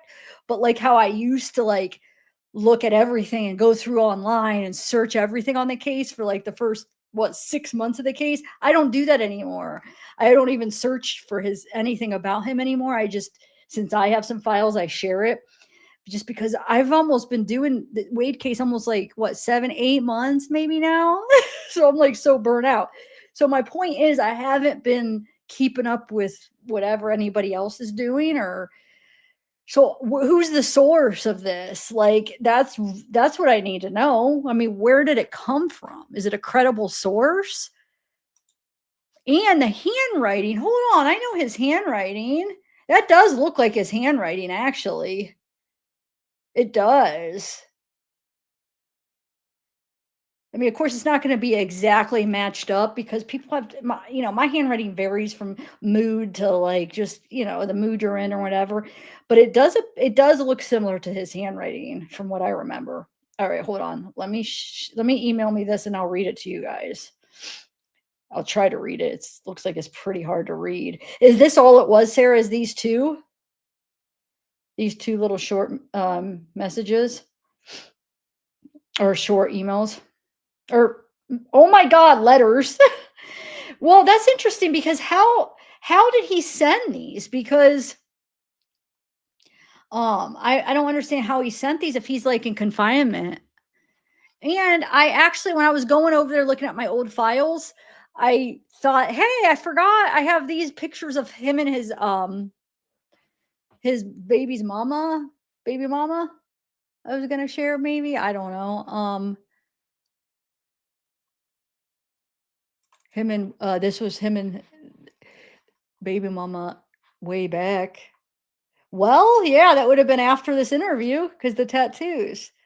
But like you said, he went to Texas. Oh no, he went to Texas with her before that. Wow, okay. I haven't looked at these pictures in probably like 8 months. This was like the first couple of videos I did, is when I showed these pictures.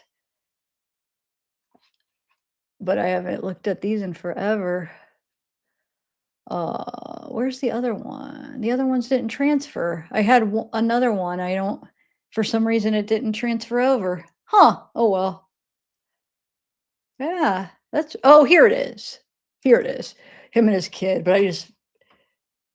But remember, he thought,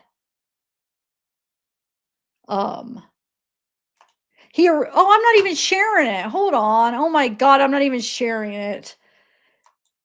Oh, I got Richard Allen. Hold on a second. Let me bring back. I have them all mixed up because I just kind of added them real quick. Sorry, I thought I was sharing on my page.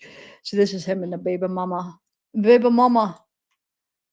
which would have been after this interview, because the tattoos, which is very interesting because the majority of his pictures then were like after this interview, because the majority of the pictures that we have that are going around are from that he has his tattoos on his neck. I just find that very interesting because, and then do you know how many mug shots? Like I said, so that means like he got arrested so many times within 2 years because there's so many mugshots with his tattoos. That's very interesting. Like, dang it. Where's the other one? There was one more that oh, there, right here, with him holding his kid. But remember, he thought originally that he had 2 kids. Both of her kids were his, but finds out later only the one was his. I think he ended up finding out after he got for the murders, right? I think it was after the murders and he was in jail, he finds out that the other one's not his. I'm pretty sure if I'm remembering right. Oh, thank you, September. All right, let me get those messages so I can read them. Thank you, though. Oh, there we go.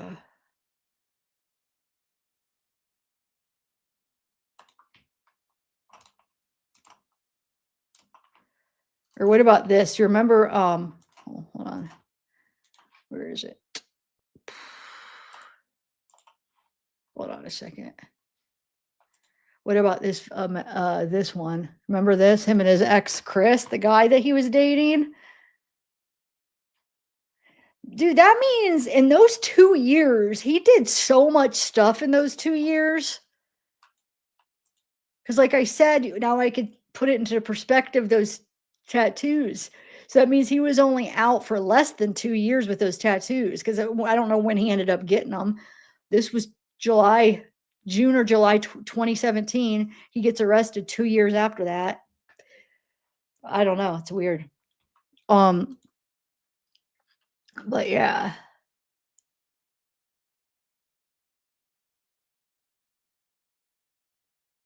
All right. So what was I going to do? Read those letters. That's right. Hold on. Yeah. Does anybody know if that comes from a credible source is what I've been trying to ask, because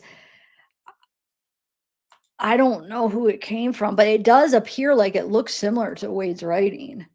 So like how he writes, I don't know which one comes first, but so it says, this is supposedly from Wade to Jesse. It says, you've lost me, Jesse. We are no more. Do you know why? When I've told you I need $1,200 from you, not effing Jeanette, every month, and I don't think you need it. Who the F are you to question me? So she must be saying, I don't think you need it. Never, wait, what did it say? Never, oh my God, sorry. Question. Okay, who the F are you to question me? Never again. Jesse, never ever. I will not a woman. I will put a woman on my list. Oh, I will put a woman on my list who will respect what I say. We are done. Revoking POA. So revoking POA form.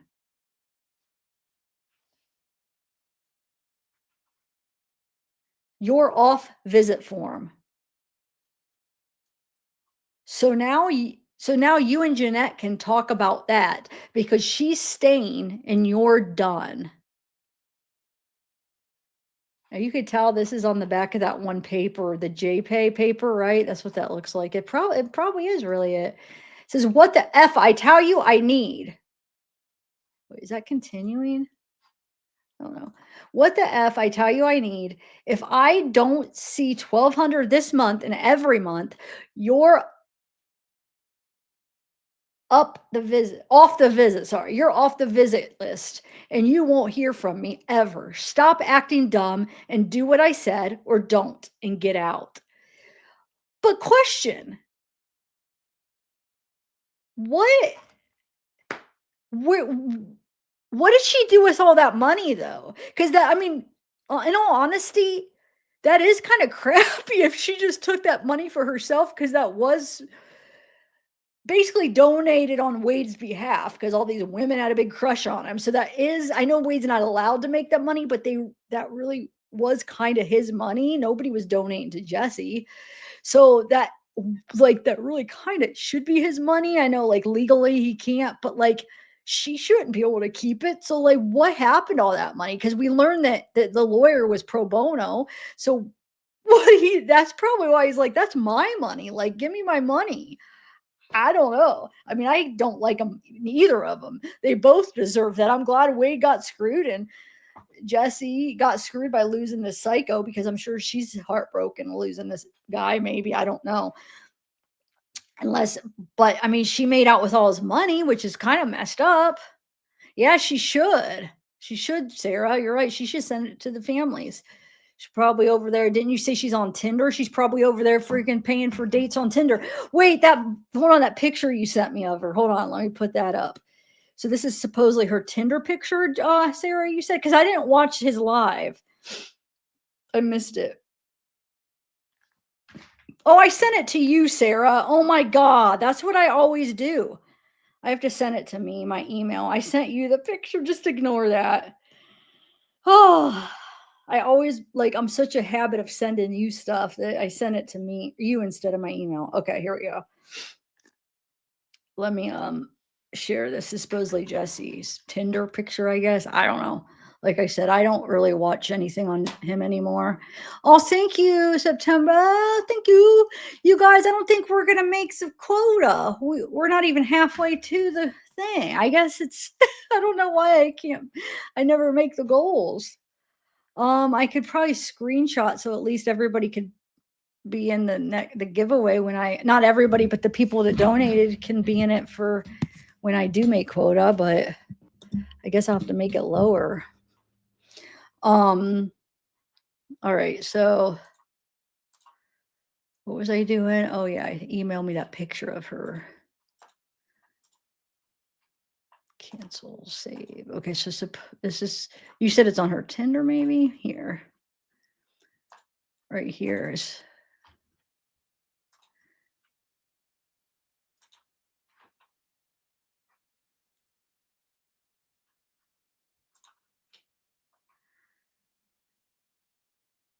I know, right? That's what I said, probably paying for the dates on it. Yeah, right? She won't. She won't, I'm sure.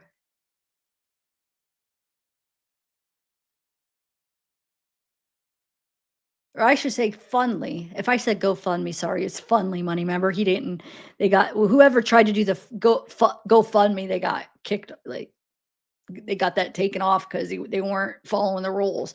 But the Fundly is more loose, I guess. So it's Fundly, not GoFundMe, sorry. Yeah, remember JG on the phone calls, how they were saying shoot, he's pro bono. I mean, on the phone calls, I remember they're like, what, they're gonna find out that.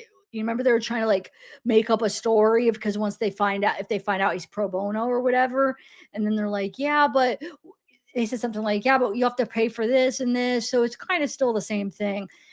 But that does make you wonder, what about that receipt? So that receipt was probably fake, because if you listen to the phone calls, he was pro bono.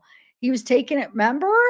So that means they faked that receipt, which we all knew it was fake. That receipt did not look real. That receipt of them paying, that was probably their plan. Because remember, they were worried, shoot, if they find out it's pro bono, they were kind of worried about that. So they probably faked the receipt.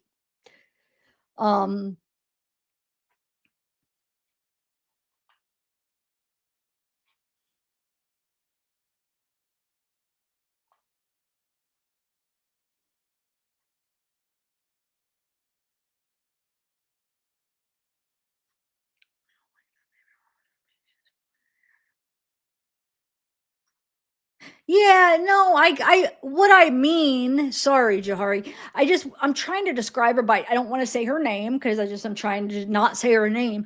So I should just say the mother of his kid, but it's just easier, just quick, your baby mama. That's just what people say now.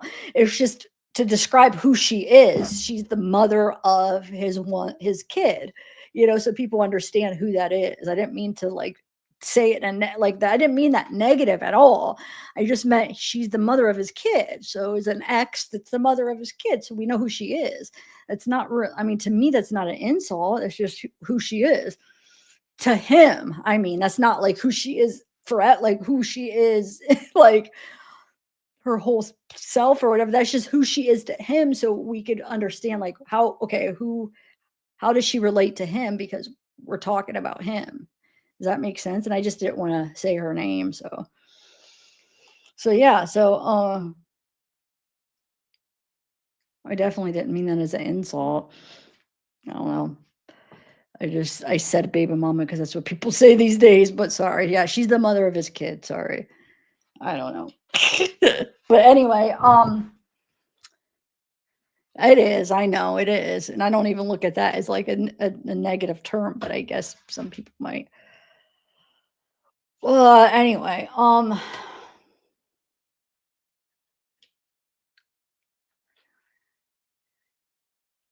and then, yeah, Jeanette. So we see from his call logs that he talks to Jeanette like a lot, and she's the one that donated the 25,000, that big donation on Fundly, and now we see she's still giving him money. Obviously, that letter it insinuates she's still giving him money. She's like, I shouldn't have to ask her, so she's still freaking giving him money, which is so crazy because him and Jesse were insulting her and making fun of her.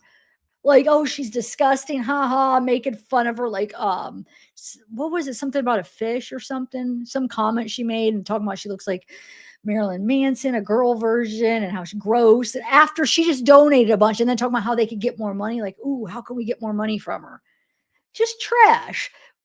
Jeanette, you stop donating to this trash. Do you think he really cares about you? He could care less about you if you're listening. He cares less about you. All he wants is your money.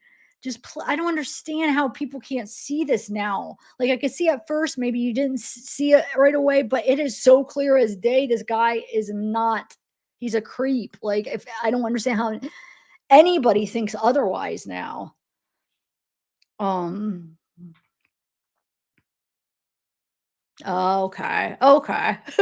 Sorry, I was like, I didn't mean anything mean.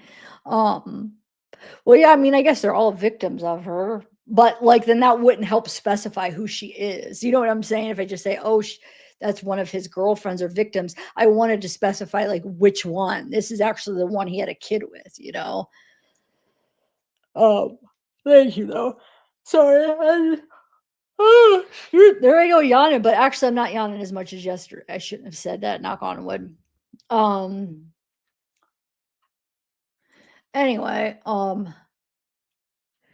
now I don't know, is there a lot of people in here that was following the Brian Winchester case? Because I have 2 voicemails that Brian left on Denise's phone that day.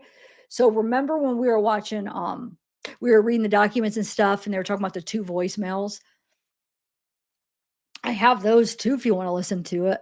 It seems like a lot of people in here are the ones they're here maybe not about that case, but for Wade. But do you guys want to hear it?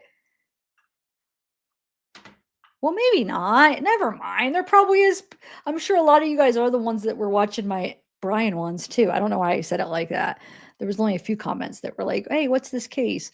So I just know if you don't know the case, you'll be bored. Like the voicemails won't even mean anything, but I'm sure there's some people that know the case. So let me play it. I might as well. They're just quick. We'll listen to them real quick. I didn't make any special videos. I didn't make any visuals. So we'll just play the actual file that they sent. And then, yeah, hold on. Okay, wait, you know what else I got? I also got, which maybe I could do. I'm not going to do this tonight because I'll make sure I title it right so the people that are interested in the Brian Winchester case.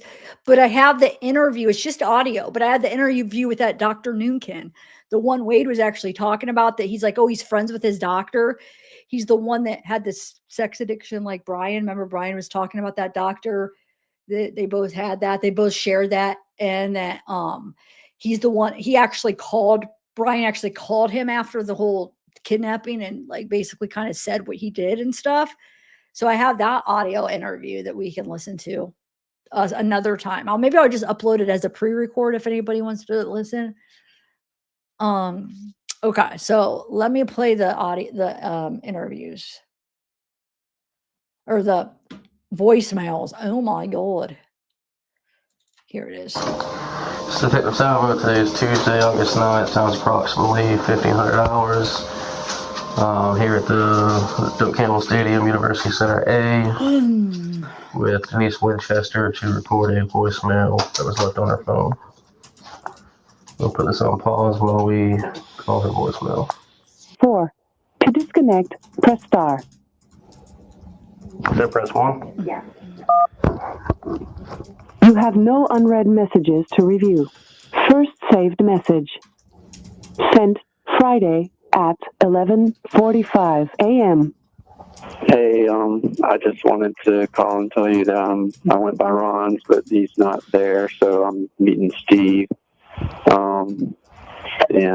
I guess my dad will call me, and I'll tell him I want to meet with him, but I don't know what your schedule's like or his. But anyways, and you may not even want to do that. I mean, honestly, Denise, if you decide to call whoever you decide to call, I understand. I hope not, but I'm sorry. I can't believe this. Anyway, just I guess call me if you want to. I'm rambling. I don't know what to say, but I hope to talk to you later. End of message. To delete this message, press 7. To save it, press 9. To hear more options, press 0. To replay the message, press 4. For message details, press 5.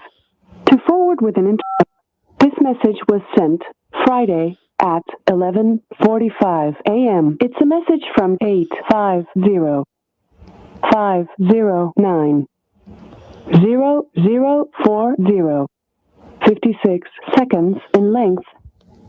To delete this message, press 7. To save it, press 9. Resaved. Is it still saved on my phone? Yep.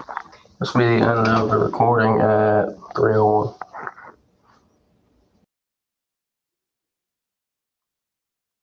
Okay, so that's that. And then I also have, like I said, the Steve Noonkin, and then I have her interview, which we actually did watch together already, but I actually got it myself. So I mean, but I don't know, maybe I'll just upload them separately. But yeah, so there you go. That's all I got so far. Like I said, I'll still have those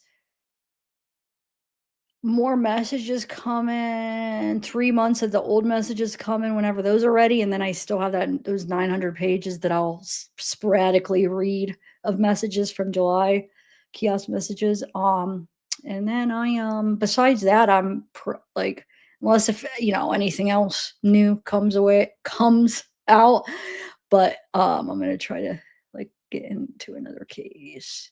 Idaho 4. I want to get back into that. And then try to find another case too. I don't know. I've got to figure out one. But Idaho 4, I want to dig into a little bit more again and see, since I haven't done it in like almost 2 years. I want to see if I could find anything, like go back through everything and see if there's anything. When you like give it a break and you go back with fresh eyes, sometimes you find things or see things. So I just kind of want to see. But yeah, any other cases? Oh, I've been freaking watching here and there the hairstylist Fabio. That's interesting. But like, dude, they're already like a month into the trial. So there's no way I could catch up on the whole trial. I've just been watching highlights. I've been wanting to do a live just talking about that and maybe watching some together. How many? Put a 1 if you're following that case. That's freaking pretty interesting. I wish I could have got sucked into that like easily, like, but that would have been like over a month. But I'm already like at night, I'll like pop on like some of the trial on. It's definitely has got my attention.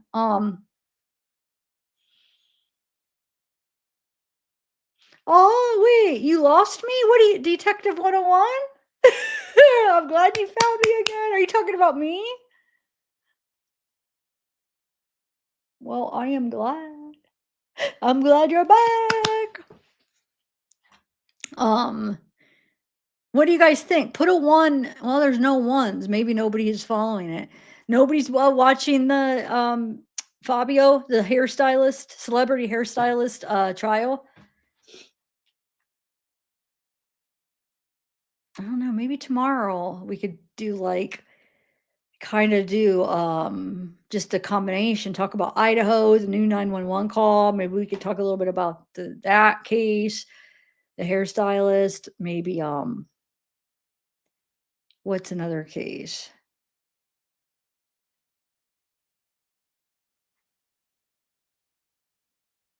I know the Todd Mullis case, I watched it, what, 4 or 5 years ago, the original trial, but I know he went back, which I still don't, I didn't look into like why he got to go do it again, like a retrial.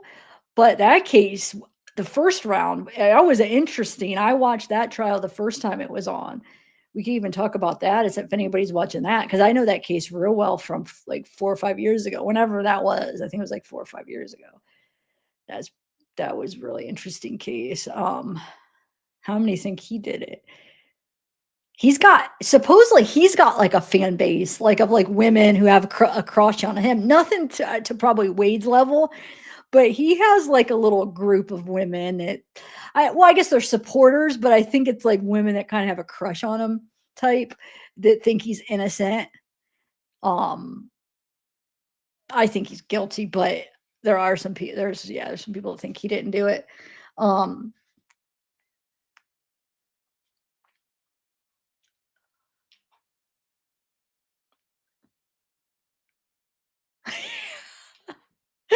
That's funny.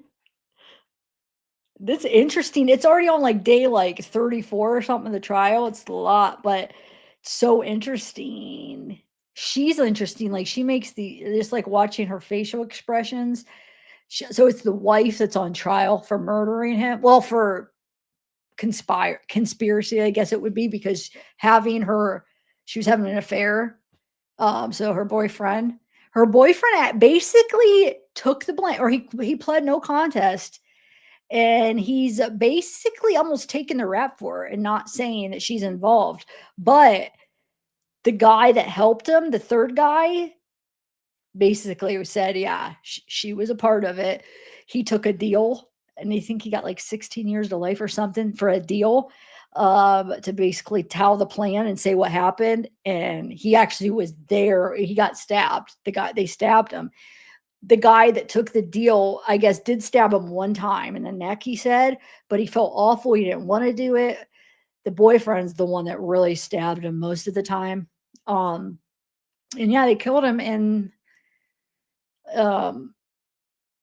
thinking that, they'd get the insurance money. Well, the insurance money's tied up, because if it's a murder, they don't get it. So like she was like freaking out because the police were like not like given the okay to the insurance company to pay, because they're like, no, we got to investigate this. So she wasn't getting the money, freaking out thinking she's going to get all the insurance money.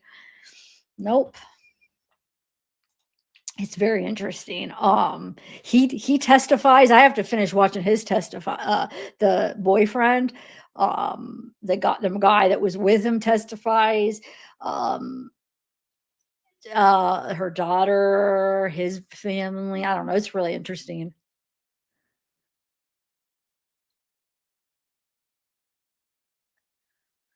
And then Todd Mullis is really interesting too.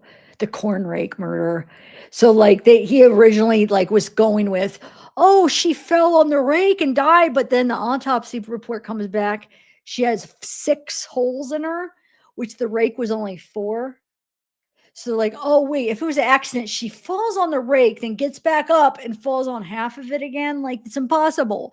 That doesn't even make sense. So then when he realized that didn't make sense, he went with the like, okay, well, somebody else came in here and did it because it wasn't me. But yeah. But those are the two that I'm like kind of like. The Todd Mullis, I haven't followed the new trial, but I watched the old trial, so I know the case. And then the celebrity hairstylist, those are the two I could talk about, know what I'm talking about. And then the Idaho 4, so we could just kind of talk about all 4 or all 3. Or we could just go over that 911 call. That's interesting.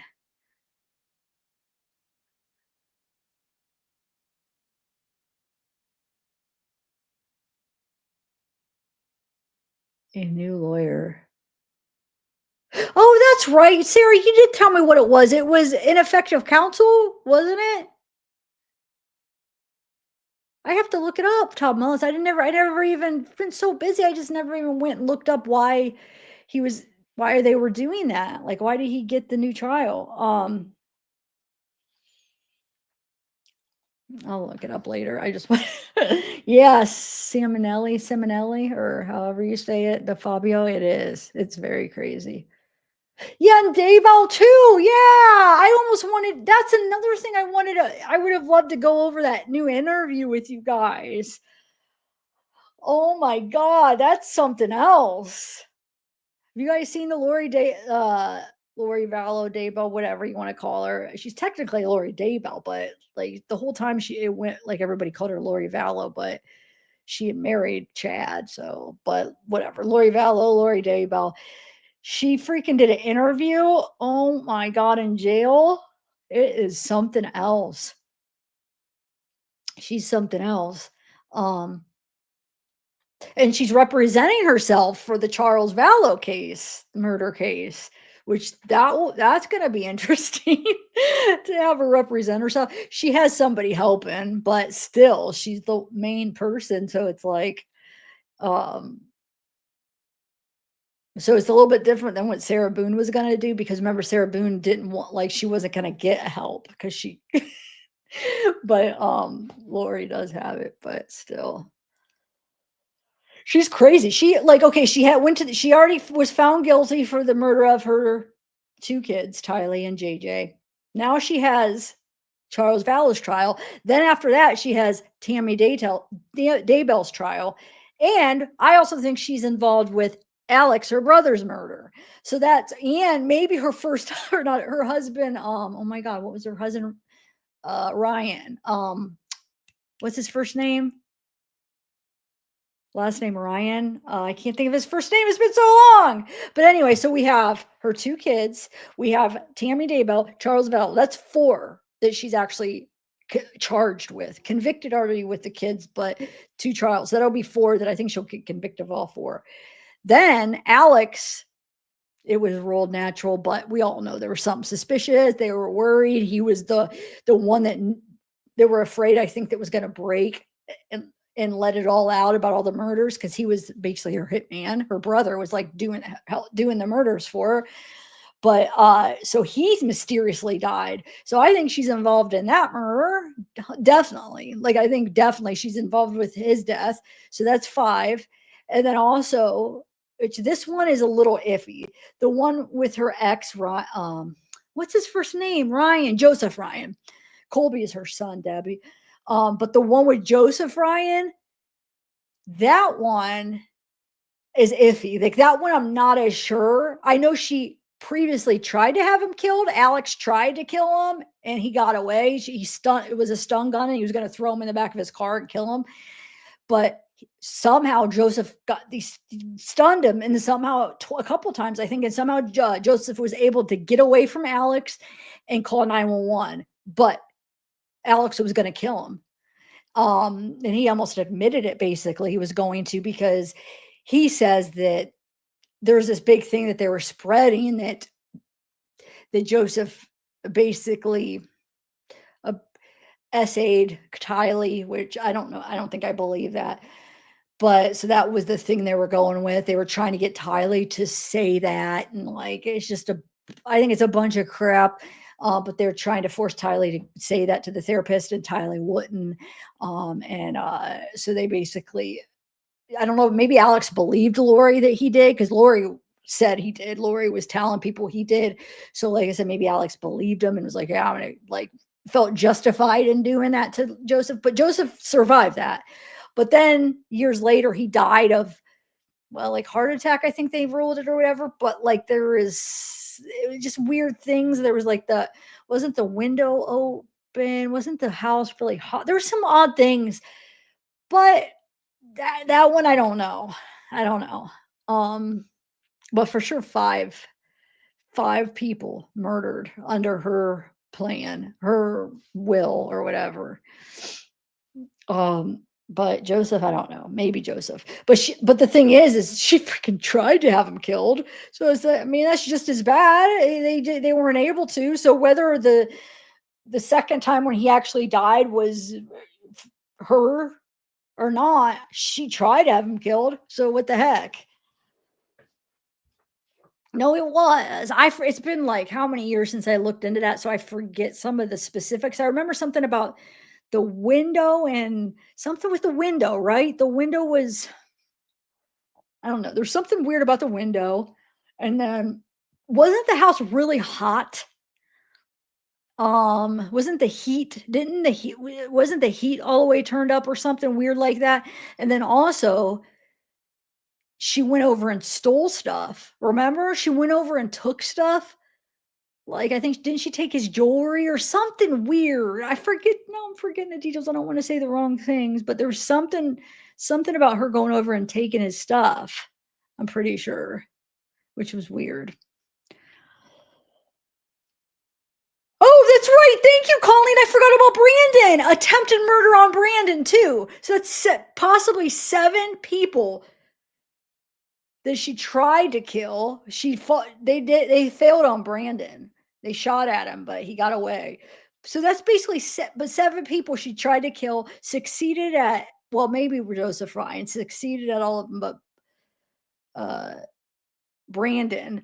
But like Joseph, maybe she didn't succeed at Joseph because that first time, maybe that second time wasn't her. I don't know. But that's 7 people's lives that she could care less about, that wanted him dead. Yeah, I forgot about Brandon. That was Melanie. So her niece's ex-husband, they supposedly shot at. They were in the Jeep, Charles Vallow's Jeep, and they shot at him, but he got away and got into his garage and called 911. But they're trying to kill him. She's psycho. She's a freaking serial killer, basically. Oh. Oh no, Jahara, I did see it. Thank you. I saw your messages. Thank you. Yes. No, you're okay. Thank you. I saw them. I thought I commented, but maybe I wasn't clear that, yes, I saw them. It's okay. I get it now. I know you didn't mean anything bad about them, for real. Thanks for explaining.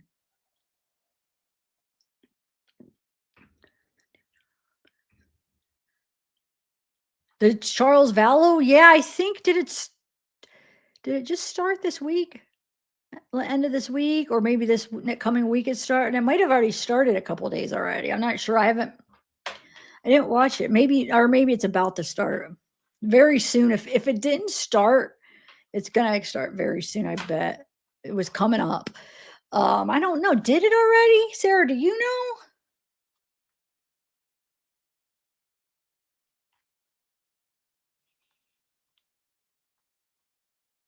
I don't know. Yeah, there's just so much I haven't. I feel like yeah, I could watch it. I want to watch it because she's representing herself, but I know, like, dude, when that was going on, I went deep dive that case so well that I feel like there's not much more that's going to come out in the trial. I feel like, because I went through everything, so I feel like I don't really need to watch the trial, but I kind of want to because they did release, like, that was one of the cases they released it. Like, they weren't like sealing it up or not letting the files go. They were releasing the crap out of everything. All the body cams and everything was out. It was awesome. But there's so much information with all that. But I would like to watch it just because she's representing herself. you know. Oh, okay. I know it's soon. It's like soon. It's either, I'm thinking like this week coming up, right? And he said, yeah, because I did see the hearing where they were talking about having cameras in, and he was going to allow cameras. He said one camera for sure, but then Law and Crimes like said something like, well, we could have cameras because they were there at the hearing. Like we could have or court TV, they said.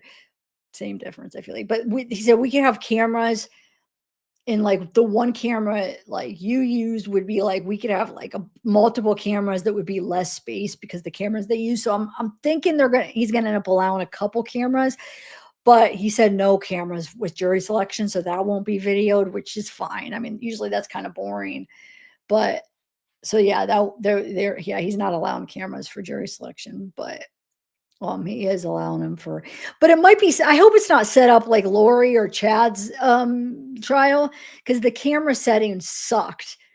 It sucked so bad, it's like I didn't even want to watch it. Or wait. Or was it just Lori's? One of them just did the audio. Chad's was just the audio, right? Maybe it was just Lori's.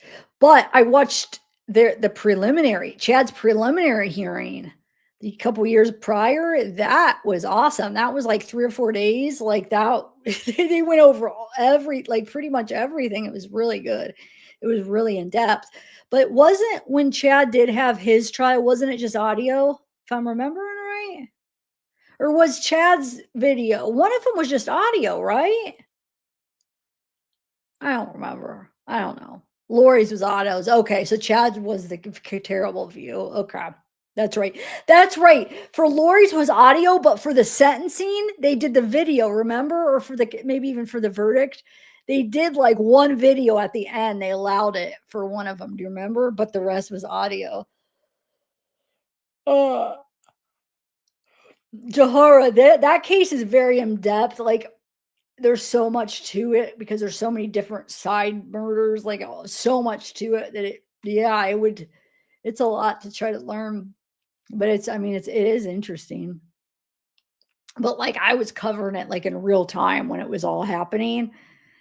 Oh, and then they were in Hawaii, and then like Nate Eaton from East Idaho News went to Hawaii and was jumping in their face, like asking them questions, and they were like not answering. And then I'm so glad then they took their car, and then they ended up arresting them. I loved it. All right, guys, I am going to end. Which case, detective? I'm just talking about like a variety of cases. I'm probably confused. Well, those of you that have followed all those cases will probably be following me, but otherwise, I know I'm just talking about a bunch of different ones. I don't know, Jahara. Nothing. That's it. I don't know. I mean, there's always new trials. I should watch one, but no, nothing yet.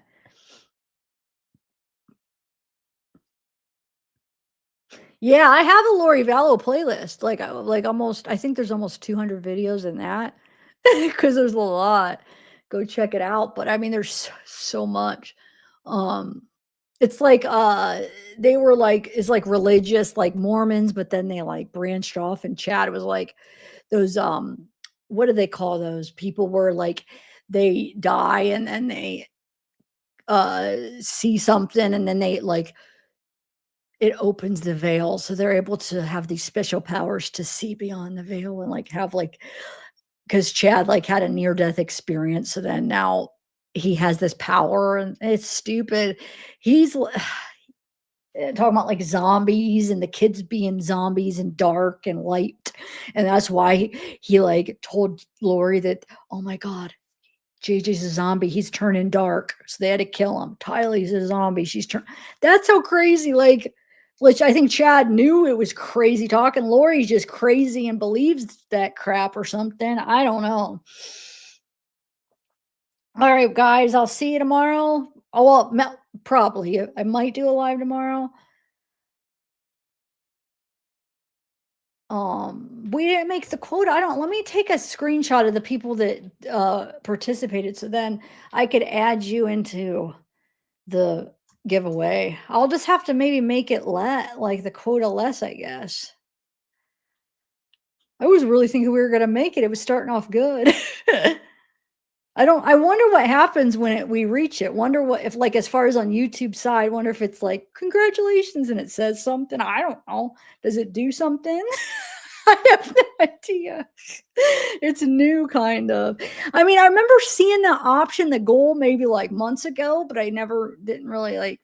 But then I got that email from YouTube, like, utilize it, and it gives a little video showing you how to use it. So I was like, I'm going to use it. But I wonder what happens when you reach the goal, like as far as if it does anything. I don't know.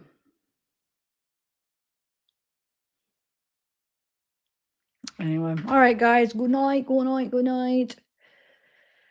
I screenshot it. So those of you that did donate, that basically would have been in the goal with the super chats, we'll be into the when we do make it. So it's to win this. I'll just make it next time. I'll put it for lower or something. They don't have that many options though. That's the thing. So it's not, they have like set ones that you have to pick from. So, all right. Good night, everybody. Hopefully I'll see you guys tomorrow. Have a good one.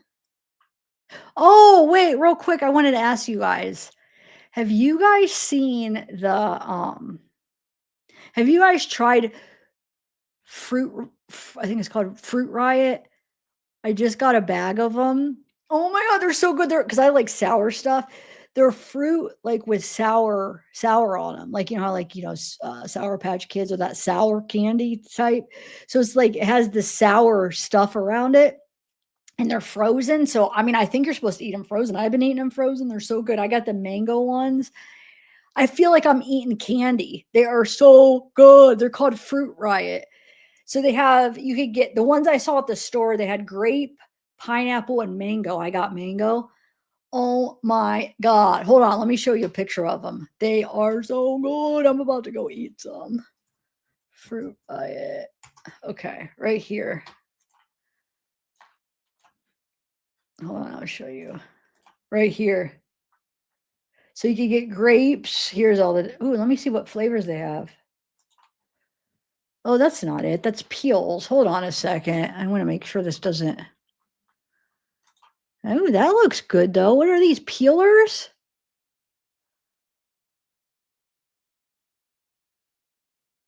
Well, that looks good, but that's not what it will. Why it went to the wrong thing? Hold on. It's this. Oh my God. Wait, why did that just go? Where did it go? Hold on. There we go. Okay. Like I said, I got the mango ones, but they have grape. They had grape,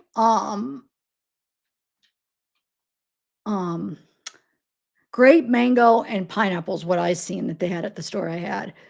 Oh my God. It's like, I feel like I'm eating candy, but they're like fruit. So good. So good. I recommend it.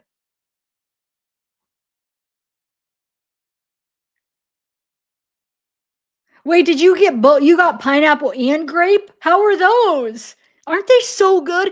And another question, are you eating them frozen? Because I mean, I don't know how you're supposed to eat them. I'm eating them frozen. I think you're supposed to eat them frozen because it says keep frozen. Don't let them thaw out and refreeze them because they'll get mushy. So I'm eating them frozen. I mean, maybe they'd be good thawed out, but they're so good frozen. They are so sour, but I love sour, so I love them. Now, the first one, don't judge on the first one because the first one is a little much because they are really sour, but then just like eat a second one and it's like, oh.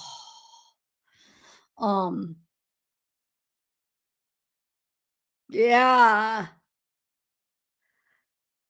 I don't know because I did it online, like at my store online, Giant Eagle. I don't know because I don't know where they would be. Does anybody know? Oh, in the frozen. Would they be in the frozen? They said frozen freezer section. No, they're not freeze dried at all. They're just frozen.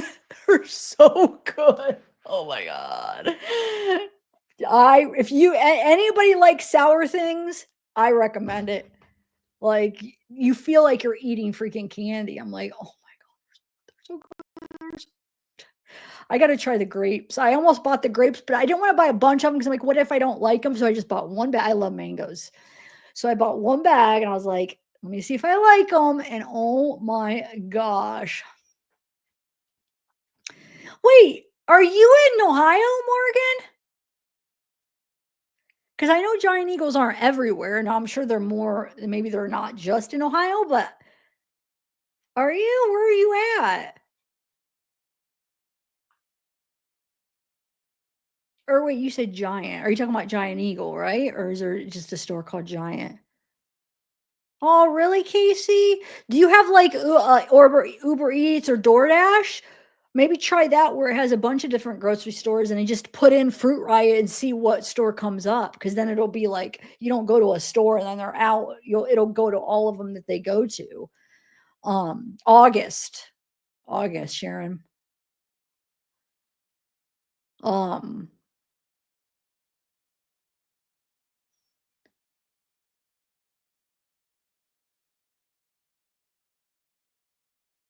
Do you like them, Morgan?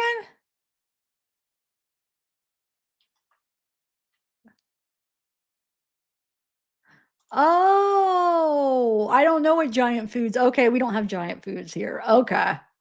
Oh, I see. I thought you just abbreviated it. Okay, I see. See, I don't see, Colleen. I don't have what we have is Giant Eagle. Do you have Giant Eagle in PA? Morgan said they do in Maryland. Or I think I do was do you like them, but then you said Maryland. We have okay. All right, guys. I should freaking hey Fruit Riot, give me a sponsor here. I'm helping you sell. All right, guys. I'll see you guys hopefully tomorrow. I mean, that's my goal, but like if for some reason I don't make a live, I don't know. But my goal, I mean, my plan is I would like to do a live tomorrow. So all right, bye everybody. Thanks DB Bentley, thank you. You're so generous. You're so generous. And thank you for everybody for super chats and okay, hold on. I'll see you guys. Oh, Sharon, thank you. Let me actually add you to the list so you'll be in the for when we do the I can't even talk when I do the giveaway. So then when I do, I'll try to like make it less next time, the next goal. And then like, so we'll for sure hopefully make it. And then, so then we'll just hopefully be able to do it. If not, then I'll just do it anyway. But yeah, thank you. Okay, Casey, get them. You like sour stuff? I recommend them. They are pretty sour, but just eat another one after the first one and you'll like them. I like sour. Like I really do like sour. Even if it makes your mouth go, ooh, like I just love it for some reason.